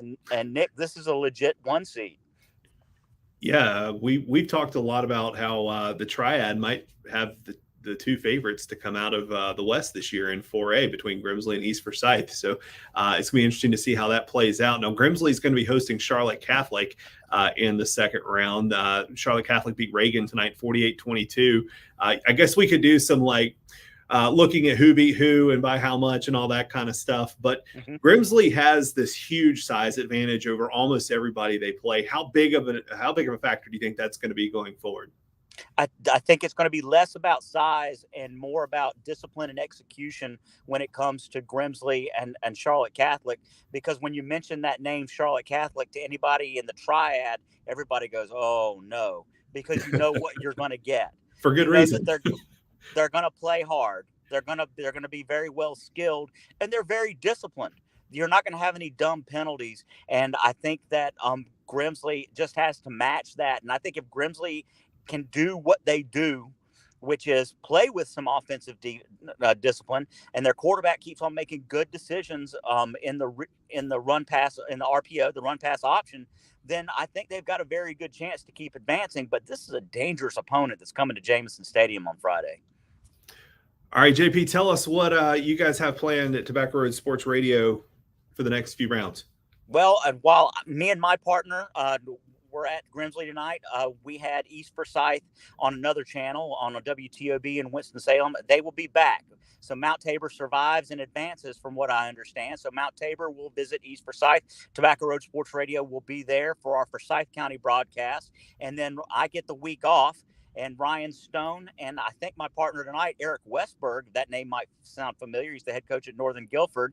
He was fantastic as a color guy. We're bringing him back. And so we'll have that Charlotte Catholic Grimsley game, I believe, next Friday night. That sounds good. JP, thanks for joining us tonight. Hey, thank you, and keep doing the good work, man. We appreciate it. Thank you very much. All right, we're going to head back east real quick and talk to Kai Jones of WJG Sports. Kai, you had parts of 3 games tonight. You racked up the mileage. Four games. Okay, well, I don't know about the 4th one, so I'll let you update me. But let's start with Princeton and Goldsboro in the 2A playoffs. Princeton 64-8 winners over Goldsboro tonight. Tell us, I mean, I saw your updates. Princeton jumped out fast in that one. Very fast. Princeton, actually talking with some of their coaches, they feel a little disrespected by some of the statewide media. So they wanted to come out and send a message, and they jumped out to a quick 21-0 lead before, I believe it was about 9 minutes and 48 seconds left by the time they were up 21-0. They played very focused. They had already played Goldsboro because it's a conference opponent. And, they came out to destroy, and that's kind of unfortunately what Goldsboro kind of had to deal with, but Princeton, they are rolling, and they're looking, last year come up 1 game short. They want to go ahead and try to get back to where they were at, and then try to maybe even go a little bit further and make it to the state championship game this time around. Princeton will be hosting Trask, who beat Eastern Wayne 20-6 tonight to advance to the 2nd round. You also had Rosewood's 44-8 win over Chatham Central in the 1A playoffs. What did you see from that game? Rosewood, they are kind of struggling right now with one of their big playmakers, Micah Cox being out, but David Lamb, he carried the luggage. He had 200 yards in the first half. They also got some big plays from Gio Gonzalez. They are rolling. This is one of the best seasons they've had. They, for the last 4 or 5 years, have been kind of in this little rivalry with Northampton County. And now with the 3 seed, it looks like they may be able to avoid them. And, they're hopeful and feeling like maybe this is a chance that they can finally punch through to the other side, as they've been trying to get to the state championship game for the last 5 years now. So Rosewood will play Warren County in the 2nd round after its win tonight. You also went to a 3A game. Triton pulling an upset, 53-28 winners over CB Aycock. What happened in that upset that allowed Triton to get the win? The biggest thing that I saw, one of the things that I think about is last night I was actually at Wayne Christian's playoff game for 8-man. And one of the referees said that he told one of the Aycock players on the sidelines, he said, they're not a true 28 seed. And I think it kind of showed, they are in a very tough 3A, 4A conference. If you look at most of the teams in that conference, they either played a close game tonight or won their playoff game tonight. So I think they were battle tested, and Aycock has been dealing with the flu last week going into that Southern Wayne game. They had only 15 players who were not sick. And you add that they played Triple S the week before, and 6 starters got hurt in that game as well. So I think tonight was just kind of the perfect storm. Triton is extremely fast on, at the skill positions. And I think, Aycock just was not really in the shape to play them the way they needed to be. And Triton will now travel to Hunt, who upset Smithfield Selma, a conference 3-0 in a very low scoring game. All right, Kai, tell us real quick what people can expect from WJG Sports tonight and throughout the playoffs. You can subscribe to us on YouTube. That's the main place where we push a lot of our stuff at. And I was at 4 games tonight. I was also at Green Central and St. Paul's, and Green Central, of course, won 40-8 there. Mm-hmm. So expect from me probably another 3 games next week. We'll be looking at, Princeton, Rosewood, Cleveland. And I might potentially try to see if we can get some, video on Nash Central and Green Central next week. But, it's quite the year for a playoff season. There's only 4 teams left now in the WJG area. All right. Well, Kai Jones, we appreciate it. Good luck the rest of the way. For sure. Thank you for the platform, Nick. Yes, sir. All right, let's go back to the triad. Joe Serrera with the Greensboro News and Record joins us. Joe, you were at Northwest Guilford tonight for its game against Southeast Guilford. Tell us what all went down there. Well, a lot of yellow flags went down. That's never fun. No, 7 o'clock game that didn't end until well after 10. 31 penalties that were marked off for 276 yards. Made for a long evening. Northwest Guilford, 17 penalties for 159 yards, and they won 45-20. So they managed to overcome that. It was kind of a sluggish first half for Northwest Guilford. It was 2-0 for most of the first half till Northwest got it rolling. They blocked a punt early. Southeast ran it back to try to keep it from becoming a touchdown, and one of the Southeast guys fell out in the end zone.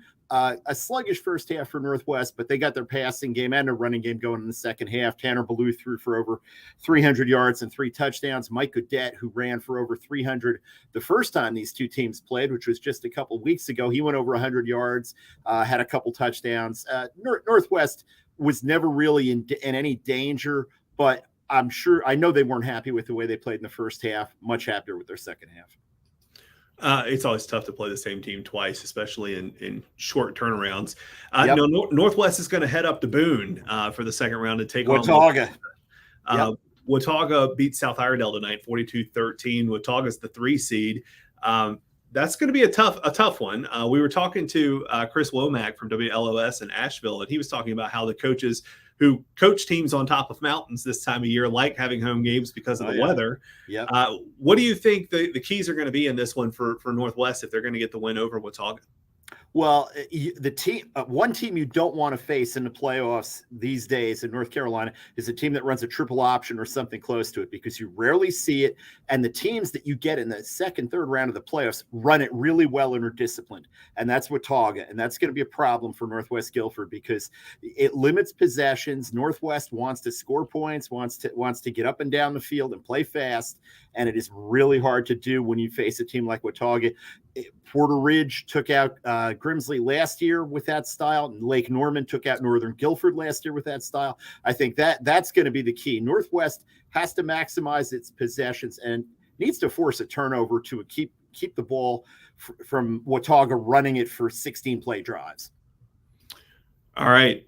Tell us real quick, Joe, what folks can expect from you guys this week and in the coming weeks as we move through the playoffs. Obviously, I was at that Northwest Southeast Guilford game. John Dell from the Winston-Salem Journal, we're partners on that. He was at the Reagan Charlotte Catholic game. We've got photos. That's most of our coverage, as well as some video interviews. Next week, the 2 games we're going to be looking at are Charlotte Catholic at Grimsley, which is going to be a marquee matchup. Got to be one of the best games in the state. Yep. Charlotte Catholic, I'm sure you guys talked about it earlier. Boy, a 17 seed, nobody wants any part of them because of the style of play again, and because they're more than that this year with Sean Boyle at quarterback, a Power 5 guy, and Jack Larson, a tight end going to Notre Dame, on top of the way that they run the ball and as disciplined as they are. 2 1-point losses. They are a handful there, and that's going to be a great game with Grimsley. And then Mount Tabor and East Forsyth get together over here. Mount Tabor, I don't know if you saw the clip of how they won their game tonight. A field goal on the last play, bounced off the left upright, went through. And East Forsyth, I'm biased. They might be the best team in the state. They might be the best 4A team. They are really good. You and I agree on that one. I said that this week on High School T Roundtable. That's my pick to win the West. And they're going to have a very good Mount Tabor team coming at them, yep. and a conference rival. Again, though, teams that have seen each other. So we'll see what happens there. All right, Joe Serrera, Greensboro News and Record. Thanks so much. All right, Hillside got a big win tonight. The number 1 seed in the 4A East, beating Hoke County 49-18. Hillside quarterback Wilson Cargbo Jr. has had a big season so far, and he joins us here live. Wilson, how you doing? Yeah, how are you? Yeah, very big win tonight. Great team win. Defense played well. Offense managed to draw the ball down the field. So yeah, we played good on both parts. Yeah. I want to talk about this team that y'all have at Hillside, because you're undefeated, 11-0 now, won the conference, obviously, the 1 seed in the East. I feel like of all of the teams that we all believe are at the top, the top echelon, I guess, of the 4A East, I feel like we talk the least about Hillside. It's like they're flying under the radar right now, and you're the 1 seed. I don't know how that's possible. How do you guys view this team this season? How good do you think this team can be? Do you believe you can get all the way to the state championship game? Yes, I do believe we can make it all the way to the state championship game. It's all about working hard, grinding. We got players that's like putting it in every day, like putting in the work, not just in front of the coaches, but like by themselves, just working out, working on things they know that they need more work on, like being leaders, like they're being leaders on and off the field, so that's really what made us get to this point, being 11-0, and yeah. You have so many play. I mean, you're obviously a really good quarterback. You can throw the ball well. You can run, dual threat for sure. Make good decisions. I think, is it 3 interceptions? I think you have this season. Not very many, but you have a bunch of playmakers around you. There are so many names. We were talking earlier about this game with one of the guys from Money Down Football, and it's like, you say 5 or 6 names and then you forget another one because there's so many guys on this team that make big plays.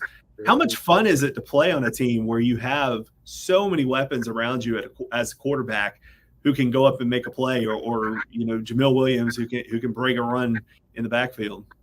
Yeah, it's pretty fun, getting to know these guys, like getting like the bond, getting to be close with them. Like it's really fun. Yeah, we got big playmakers. Jamil Williams, yeah, he's really, yeah, he's a dog. He's a dog, yeah. So, somebody has got to offer the dude. Like, where are his Power 5 offers? Yeah, they got him under the radar too. Yeah, he's a dog. We got number 3 KJ Johnson. He go get it any day. He's a good wide receiver. We got number 2 Tahir Henry. He's good. He's very nice. Like, yeah, we really have dogs on defense and on offense everywhere. Well, I want to also talk about your numbers. I've just pulled the stats up here on the screen coming into tonight. So these are all different now, but over 1,700 passing yards, 26 touchdowns, 137 rushing yards. I imagine those are a little bit deflated if we're including any yards lost from any sacks, but 3 rushing touchdowns. Last week in the season finale, you had 2 touchdown passes early on, and then you finish one off running it with your feet. What it makes you so good at quarterback and makes you such a threat both through the air and on the ground? Well, that's a hard one, but it's really just like, it's mental. It's really just mental, So like in practice, like when I'm not getting my reps, I'm actually watching and seeing like what's there for me. What can I do? What can I do to like break down this defense? What can I do like with my legs, with my arms? What can I do? What type of plays can I make on the field? And and I'm gonna go at it. I was really watching film, seeing like where's my what I can really do, and yeah. All right, tell me what the keys are as we move forward here. You guys are going to be hosting the 16 seed Apex next week. Apex beat Panther Creek 42-35 in overtime tonight. What's the key if you're going to beat Apex and make a run at a state championship? It's just work. Watch a lot of film. We ain't really going to talk about them a lot, but we're just going to let the game play out. But the goal is to win. All right, Wilson Cargbo Jr., the quarterback of the undefeated and number 1 seed Hillside Hornets. Thanks for joining us. Good luck the rest of the way. All right, thank you. All right, and again, Hillside will host Apex next week in the second round of the 4A East playoffs. We're going to take another quick break. We will be right back with more. We've got interviews coming up with Mallard Creek coach Kennedy Tinsley, as well as J. Mike Blake, Tim Hauer of Coastal Preps, and Stephen Wright, the head coach at Cardinal Gibbons. That's all coming up next here on High School OT Live postgame show. Do you have the Breeze Through VIP Rewards app? For every dollar spent in-store and for every gallon pumped at a Breeze Through location, you can earn points to trade for a variety of your favorite snacks and beverages, or for savings at the pump. Don't forget the member deals, only available to VIP members. Download the app on the App Store or get it on Google Play and start earning rewards today.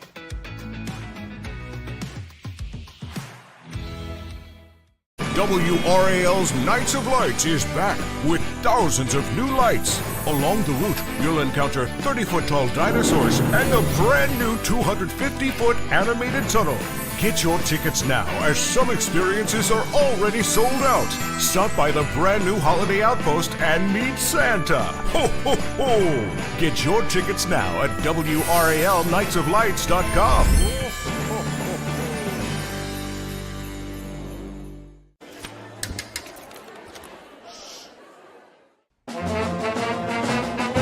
Hey, conductor, how about something new? You played this last year.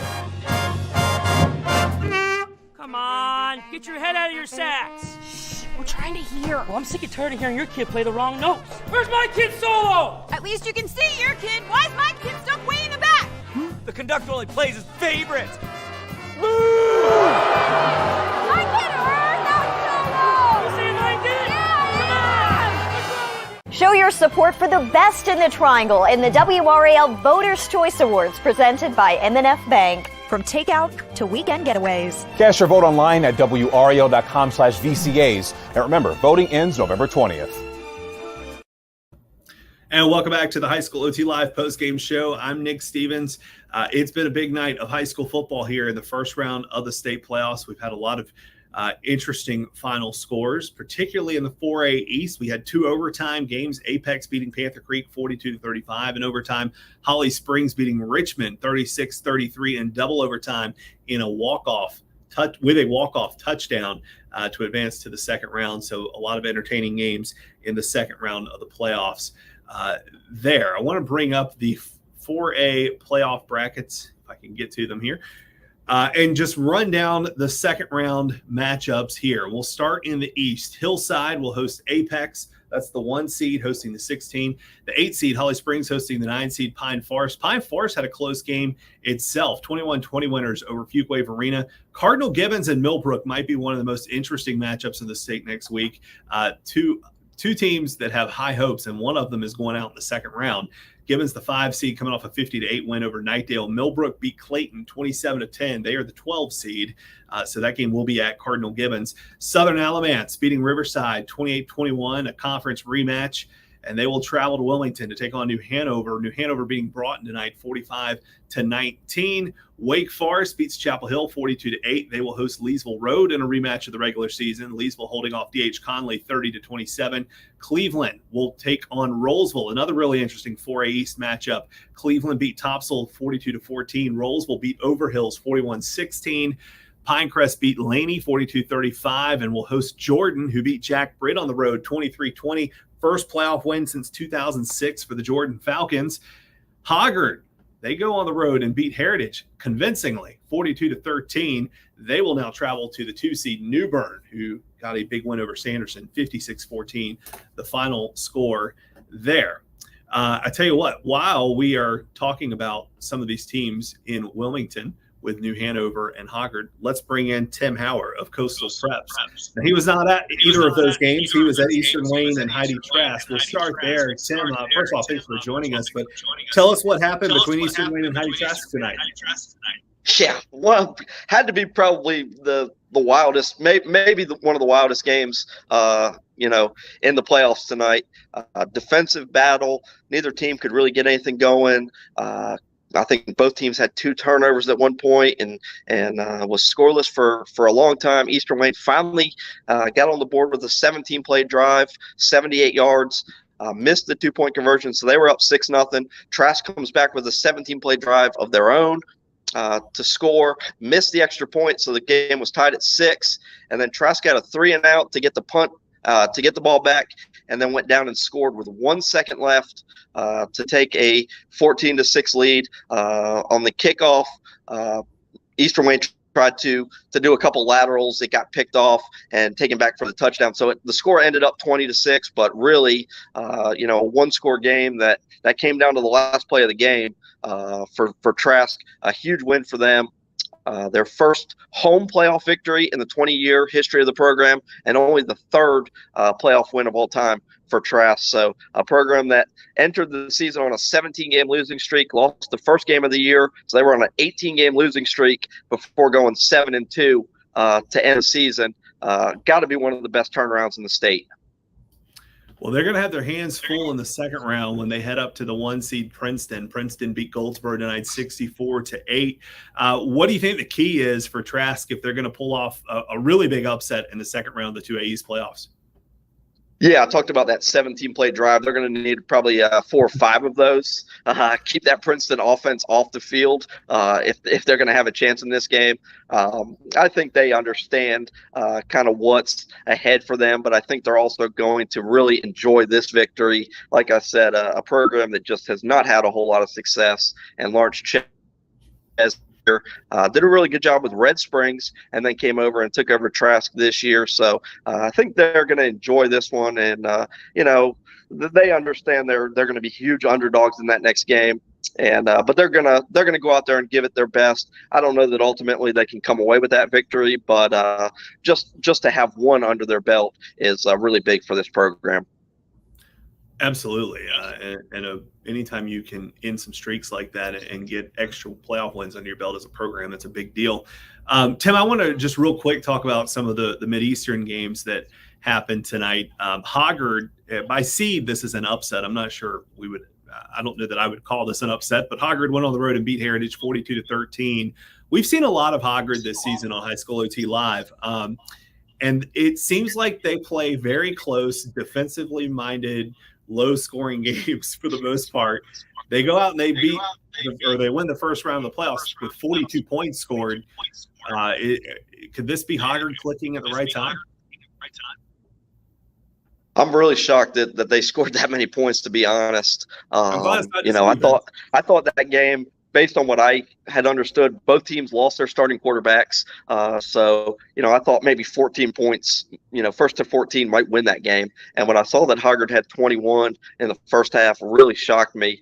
So I think they just looked at their stats just a few minutes ago, 444 yards of total offense for Hoggard. I think they had 92 last week in a loss at New Hanover. So something, worked. They worked on something at practice this week and found, a hole in that Heritage defense and were able to come away with a victory. But yeah, like you said, I mean, Hoggard, when it gets to playoff time, that's kind of the games they like to play. They want to be in these, low scoring defensive battle games. They're always good on special teams. So I think that's why we continue to see them shine, year after year in the playoffs.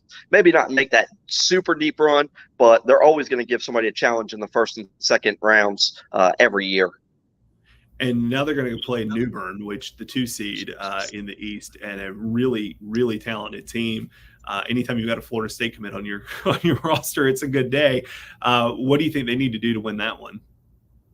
Yeah, I mean, I think they'll certainly be able to get some game film. New Hanover played New Bern the first week of the season, and that's New Hanover's only loss this year. So I'm sure New Bern is a better team than even from that first week of the season. But for Hoggard, they're going to really have to rely on that defense. The defense has been so good all year. Can they slow down that New Bern offense? It's going to be really difficult. They probably need to force 2 or 3 turnovers in that game, I think, to really have a legitimate chance at winning. And then, if they can continue to sprinkle in some wrinkles on offense, some trick plays. They've been trying some stuff, just trying to find ways to move the ball without really a true quarterback back there. That they're going to have to play probably a near perfect game to win that one. In New Hanover, real quick, they beat Broughton tonight 45-19. I think most people probably expected a result around that around that number. They're going to be hosting Southern Alamance in the second round now. The 13 seed Southern Alamance beat Riverside 20-21 in the first round. This is a pretty talented New Hanover team as well. Do you think this is a team that can make a deep run in the 4A playoff? Yeah, I think this is probably the best New Hanover team since that team that won a 3A state title with Blake Walston at quarterback. If you remember that name, he was also a standout baseball player. Is now pitching in the Diamondbacks organization. So this is the best team since that team. That team really relied on its offense. This team really relies on its defense. Great defensive unit, a lot of seniors that have been starting since they were sophomores. So they're just a really talented unit, really fast, can really fly to the football. They cause a lot of turnovers. I think their secondary has 11 interceptions on the year. So they're just really stout defensively, have a really good special teams unit. They block field goals, they block punts. They've got a really good kicker. The struggle this year has been on the offensive end, but they like to run the ball. So if they can just keep that running game going, find enough in the passing game, I certainly think they're a team that can make a third round and have a good game in maybe the fourth round. I don't know that they're good enough to beat some of the best teams in the East. Obviously, they've already seen New Bern this year and struggled in that game. So, I don't know that they can go all the way, but I think certainly they could make a third or a fourth round. All right, Tim, and real quick, tell us what people can expect from Coastal Preps during the playoffs. Yeah. Love, doing as much coverage as possible. Today I did some capsules on each of the area teams, just kind of looked at some key players and what I thought the keys were for the area teams in my area to win the game. So I'll continue to do that throughout the playoffs so people can get on there and check that out if they're interested in Southeastern North Carolina, those teams during the playoffs. All right, Tim Hauer, appreciate it. We will talk to you again next week, I hope. All right, sounds good. Thanks, Nick. Thanks, Tim. All right, we're going to take our last break. We'll be back with the last segment here on the High School OT Live post-game show. It made perfect sense. I come here every day because of the great customer service and friendly atmosphere. So I bought my Breeze Through Lifetime Refill mug. For only $19.99, I got a stainless steel mug and get free refills forever. Or grab a regular refill mug for $9.99 and enjoy discounted refills every time you stop by. I couldn't imagine going anywhere else.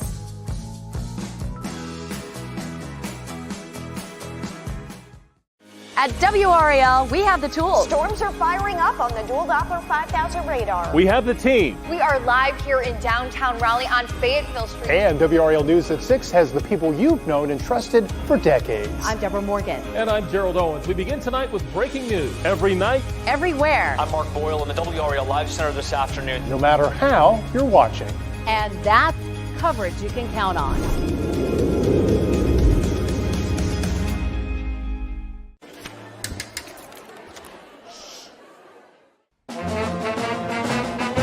Hey, conductor, how about something new? You played this last year.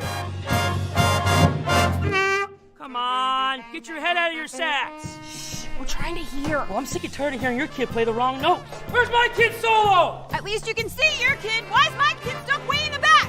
The conductor only plays his favorites. I can heard that solo. You see my kid? WRAL's Nights of Lights is back with thousands of new lights. Along the route, you'll encounter 30-foot-tall dinosaurs and a brand new 250-foot animated tunnel. Get your tickets now, as some experiences are already sold out. Stop by the brand new Holiday Outpost and meet Santa. Ho, ho, ho! Get your tickets now at WRALNightsofLights.com.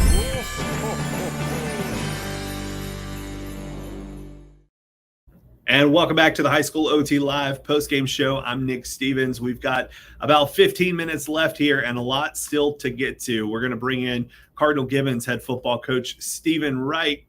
Coach, you guys were victorious here in the first round, 50-8 winners over Knightdale. Jumped on Knightdale really quick early in that one.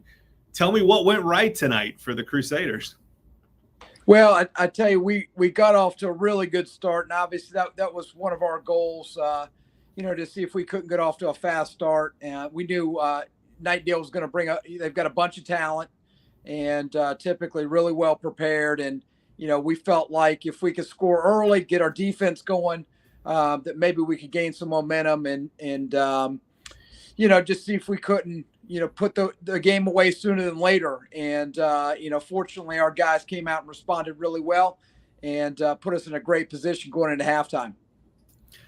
This team, I'm going to say people, but I think I'm guilty of this.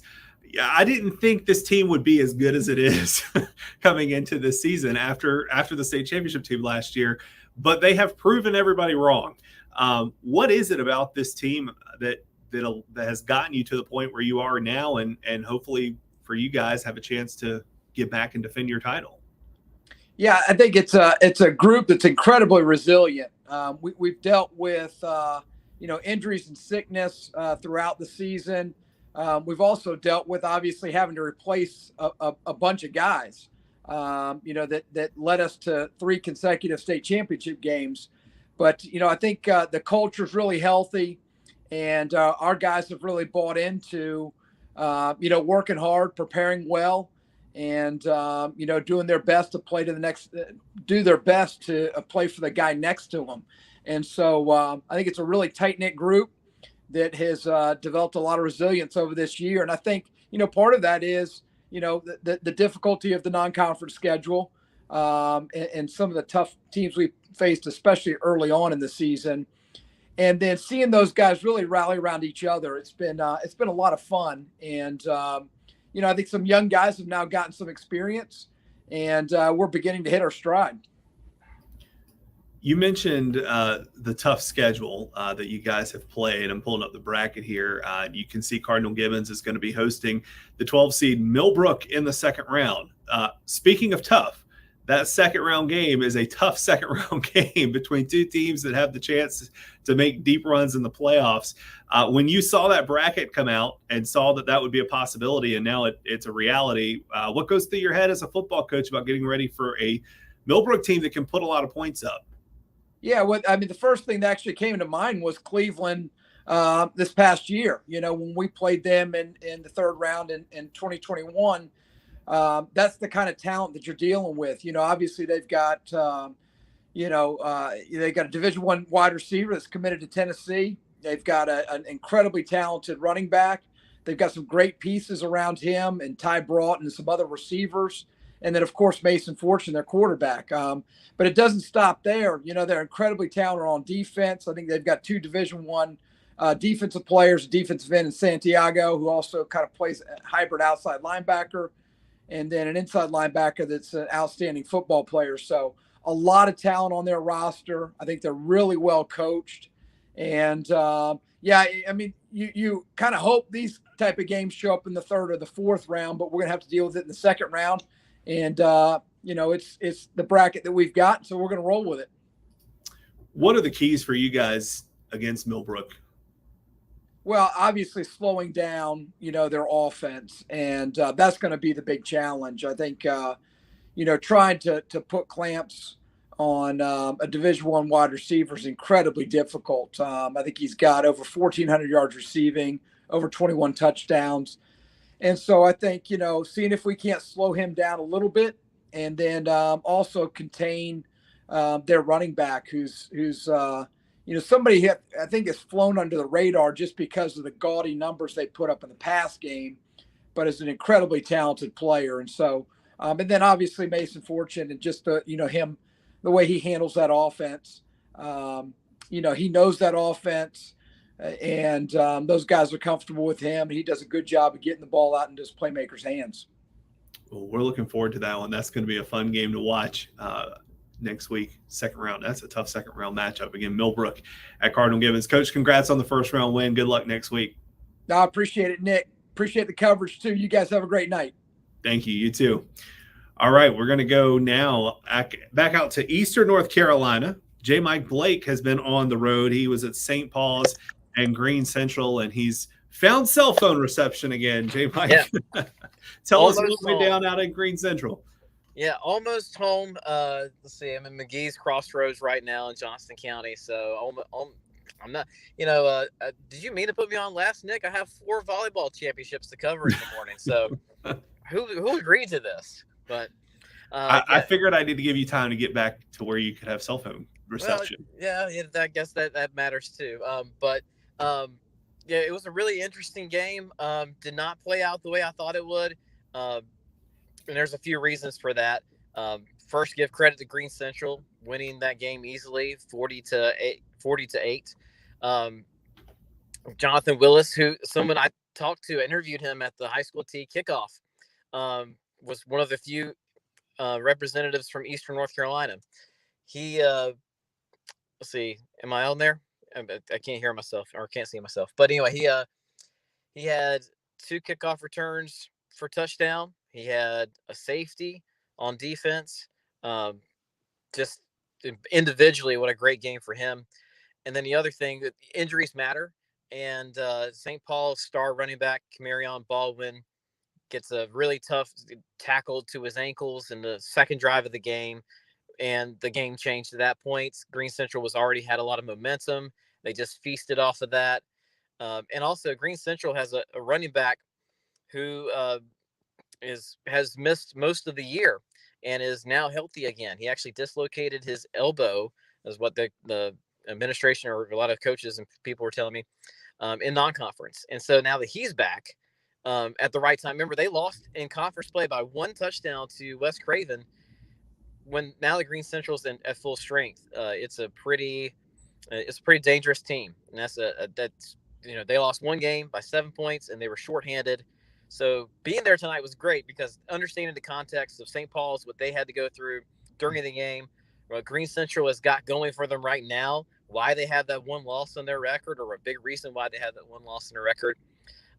They can still do some damage in 2A. They have to go on the road next week to Nash Central, but I think they're definitely up for it and they're ready for it. They feel great when they're back to normal speed. They can move Jamari Coppage to wide receiver. He had 1,000 yards rushing this year with 6 interceptions on defense, 4 return for touchdown. And so now they're dangerous at all positions. And you can see that they're feeling themselves. Tough end for St. Paul's, a team that got upset last week. They had Camarion Baldwin did not play last week. He had the flu, and so did a bunch of other starters. They got upset, and it's kind of a rough end for them. And for people who don't know, Baldwin is one of the best running backs in the East of any classification. Yeah, but I mean, he was the first teamer for us last year, right? High school T. We have 3 positions, and he grabbed one of them. And even with tonight, I don't think it would have pulled down his average very much, but he entered tonight averaging 11 yards per carry for the entire season. Wow. I want to bring up the bracket again and just show everybody again, Green Central beating St. Paul's 40-8 tonight. They will now travel to Nash Central. Nash Central beat North Johnston 60-12.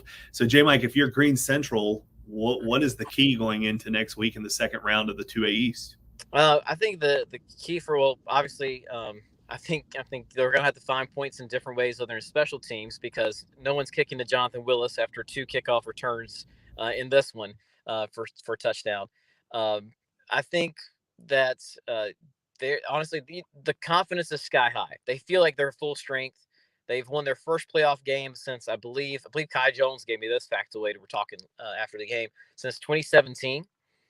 I think for them they've just got to be steady on the run game, and now they have a balanced passing attack. They can go to their playmakers on the outside and kind of now they have a workhorse in their running back. Everything's kind of falling in place. I think that defensively, just keep doing what they're doing because St. Paul's. I mean, I didn't have the entire total offensive numbers for me or in front of me, but at halftime it was less than 100 yards for the game. It probably didn't get much higher than around the 150 range. They just have to keep keyed in, get pressure in the backfield, and honestly, I wouldn't be surprised if they pull off that win at Nash Central next week, just because this is the team that is so close to being undefeated, and now we're seeing the team that they wanted to be, the full strength version of it.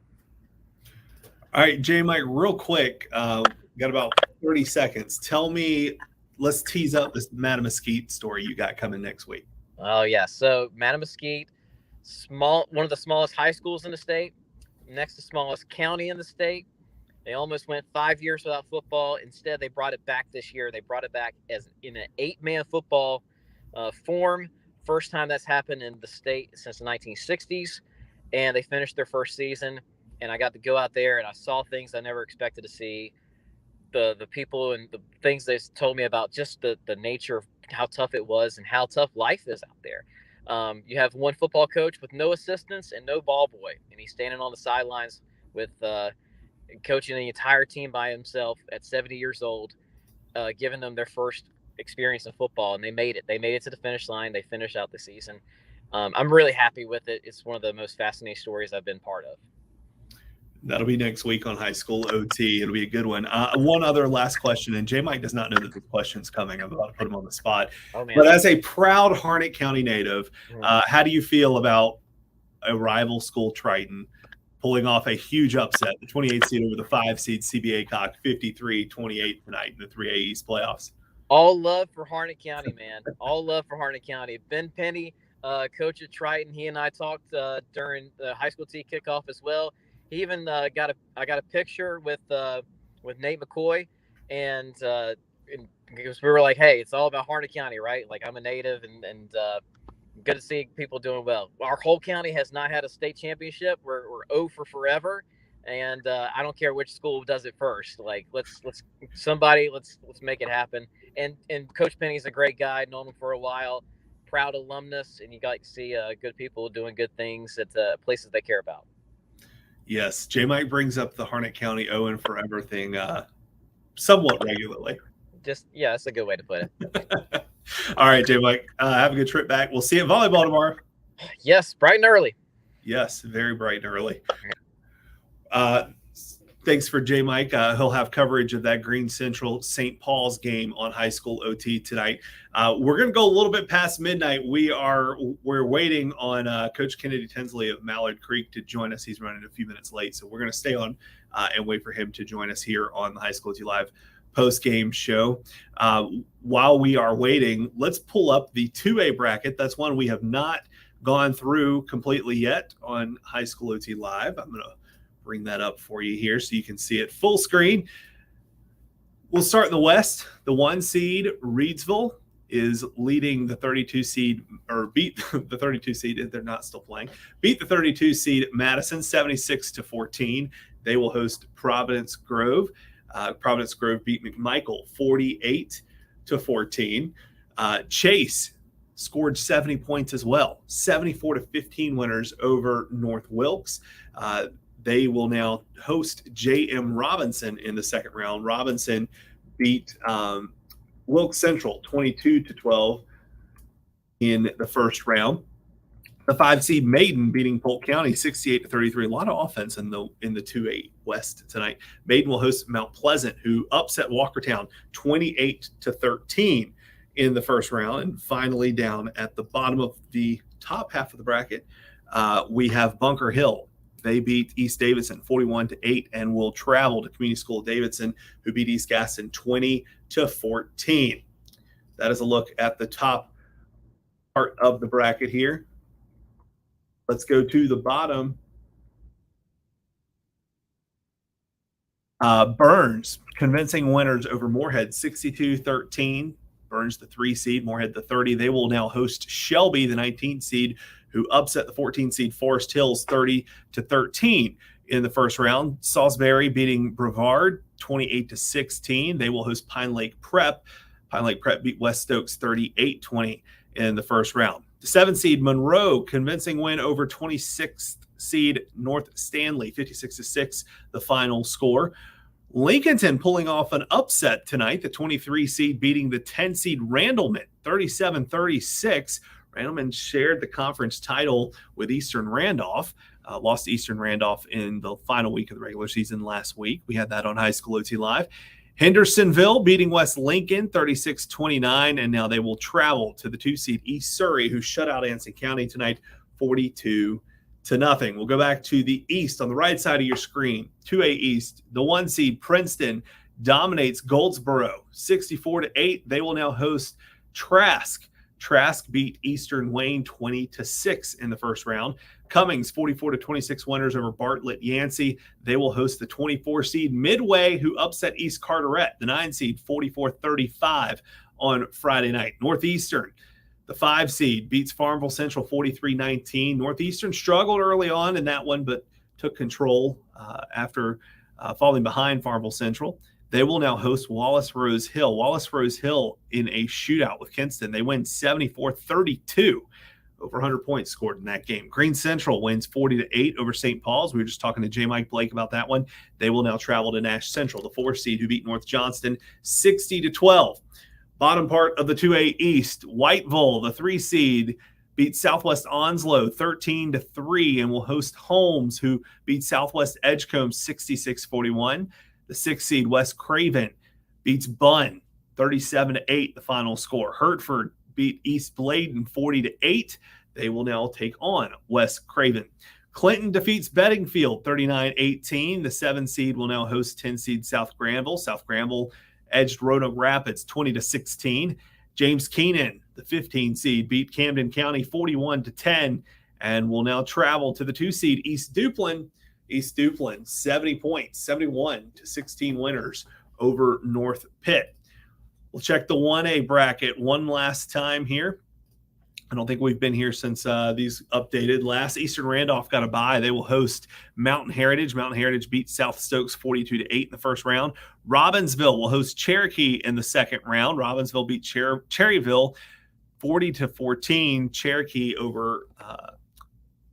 Cherokee won the I'm clicking the wrong button here. Sorry. Cherokee won its first round game over Starmount 28-21. That was an upset, the 24 seed beating the 9 seed. Christ the King beat Avery County 42-13. They will host Hayesville, who beat Allegheny 37-22.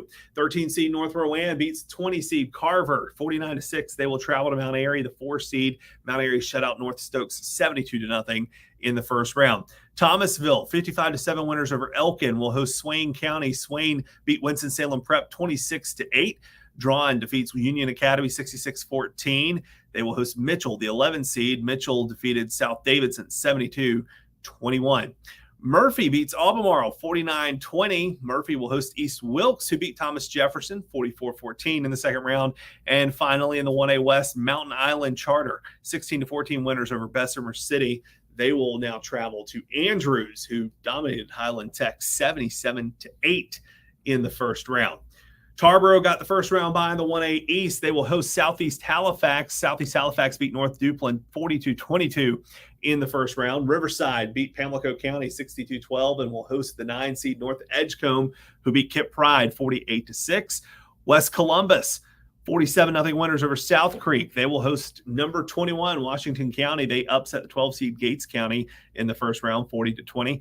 Northside beats Weldon 42-6 and will travel to Northampton County, who beat Jones 68-6 in the first round. Rosewood, 44-8 winners over Chatham Central, will host Warren County. Warren County beat Lakewood tonight 32-16. Southside won earlier this week on a forfeit by Rocky Mount Prep and will host Hopton, who beat Northwest Halifax 69-28. Beargrass Charter falls to East Columbus. East Columbus advances with a 28-6 win. The 26 seed will travel to 23 seed Perquimans, who upset Wilson Prep 34-32. Pender beats Bertie 22-14. They will travel to Northmore, who beat Lejeune 53-7. In the 3A West, Kings Mountain beats Smoky Mountain. Kings Mountain will play Smoky Mountain. It's been a long 2 hours talking. In the second round, Kings Mountain beat St. Stephen's 42-6 in the first round. Smoky Mountain beat Central Davidson 41-38. Second round game, High Brighton on the road at West Charlotte. West Charlotte beat Kramer 40-13. High Brighton over Southern Guilford 32-27. Northwest Cabarrus will host Ledford in the second round after a 17-3 win over Ashbrook. Ledford shut out Freedom 41-0. Tuscala will play East Lincoln on the road in the second round after beating Forest View 35-14. East Lincoln beat Ashe County 51-6. Oak Grove will host Crest in the second round. Oak Grove beat West Meck 17-12 in the first round. Crest 33-7 winners over Statesville. Dudley beat Pisgah 43-5 and will host South Point, who beat Hickory 48-13. Irwin 41-27 winners over Carson will host Eastern Guilford in the second round. Eastern Guilford beat Parkwood 56-42. West Rowan beat Franklin 35-7 and will travel to West Henderson in the second round, who beat North Davidson 45-28. And again, you can see all of these brackets. They are updating in real time on highschoolot.com. Just head over there now. They are available for you to see right there. We're going to bring in Mallard Creek football coach Kennedy Tinsley. Coach, congrats on the round 1 win tonight. How did things look out there for you guys in Charlotte? Oh man, appreciate that, Nick, and appreciate you having me on, brother. Anytime. Yeah, things were rough tonight, man, but we found a way to get it done. And RGK did a fantastic job and had a good game plan. But really proud of our kids for overcoming and finding a way. And that's what playoffs are all about. Absolutely. The final score in that Mallard Creek game, 26-14 over Audrey Kell, win in advance, right? That's all you got to do in the playoffs at this point. Now, you're going to go on the road in the second round and take on a very good Huff team. Huff beat Providence 49-0 tonight. What do you guys have to do to upset Huff in the second round, move on to the third round? Well, we got to play a lot more discipline than we did tonight, and just got to improve. I mean, we know them very well, and played them twice last year, and now this will be the second time this year. So I think, take the weekend and take some time to come up with a good game plan, but we're going to have to play disciplined football to beat a team like Huff. One of the things that I noticed almost immediately when the brackets came out was, the tough teams that you have at the top in Charlotte, the Mallard Creeks, the Huffs, the Chambers, Audrey Kell, the list goes on, right? Sure. The highest seeded team out of Charlotte was the 5th seed. Were y'all surprised? Were you surprised when you saw that come out? Yeah. However, I'd like to see the math on how this thing works for sure. In our league alone, you got Chambers, Huff, and then you have a 4A3 split with West Charlotte and West Meck. So some quality opponents. I mean, West Charlotte got a big win today, and then West Meck, who was like a 30 seed, right? They barely made the playoffs. I thought played Oak Grove pretty tight. So I think it's, a solid league. And we played what we thought was the toughest schedule in the state of North Carolina. And so whatever we did lose the Chambers the last game of the year. And when that went to a 3-way tie, but from a point standpoint, that it actually put us in third. And then Huff played Dutch Fork and played Mooresville and beat Mooresville. Is Mooresville a 2 seed or a 3 seed? I believe they're the 2 seed. They're a 2 seed, and Huff beat them. They are the 2. Yep. When they. I think we might have lost our connection with Coach Tinsley. We'll see if we can get that back in just a moment. I want to definitely talk to him about the previous Huff game. We'll see if we can get him rejoined here in just a minute. Coach, can you hear us? Okay. Yep. Back home. Yep. There he is. You got us? We might have lost it again. We'll see if we can get that restarted. The Huff and Mallard Creek have met before, once before this season. I'm not sure if we're going to be able to get this connection back here with Coach Tinsley, but we will keep trying. They met once before the season, and Mallard Creek won 13-9 in that one. And Mallard Creek would have won the conference if not for that last week loss to Chambers. There you are. Coach, can you hear us again?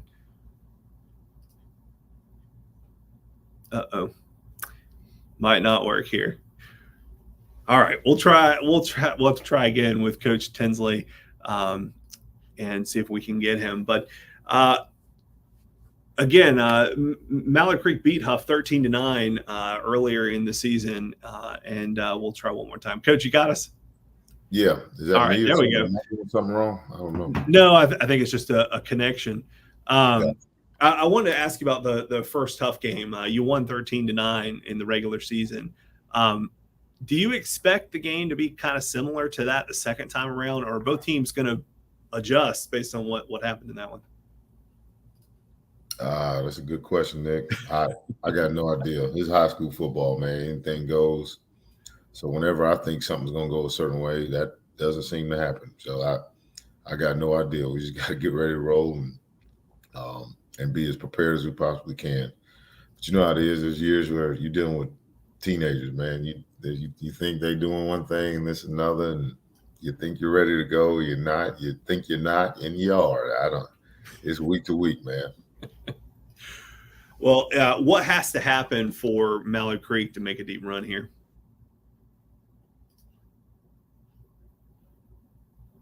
I think we lost Coach one more time. All right. Well, we're going to call it a night. Coach Kennedy Tinsley, we appreciate you joining us here on High School OT Live. We'll be back to do this again next Friday night. 10 o'clock until midnight on highschoolot.com and the High School OT app. We'll have complete coverage for you throughout the state tonight on highschoolot.com. We've got statewide scores, interactive brackets, stories, highlights, interviews, all that good stuff coming your way tonight on highschoolot.com. We want to thank everybody that joined us here tonight on the High School OT Live post-game show. For everybody that helped out, I'm Nick Stevens. Congratulations to all the winners, and good luck in the second round of the playoffs.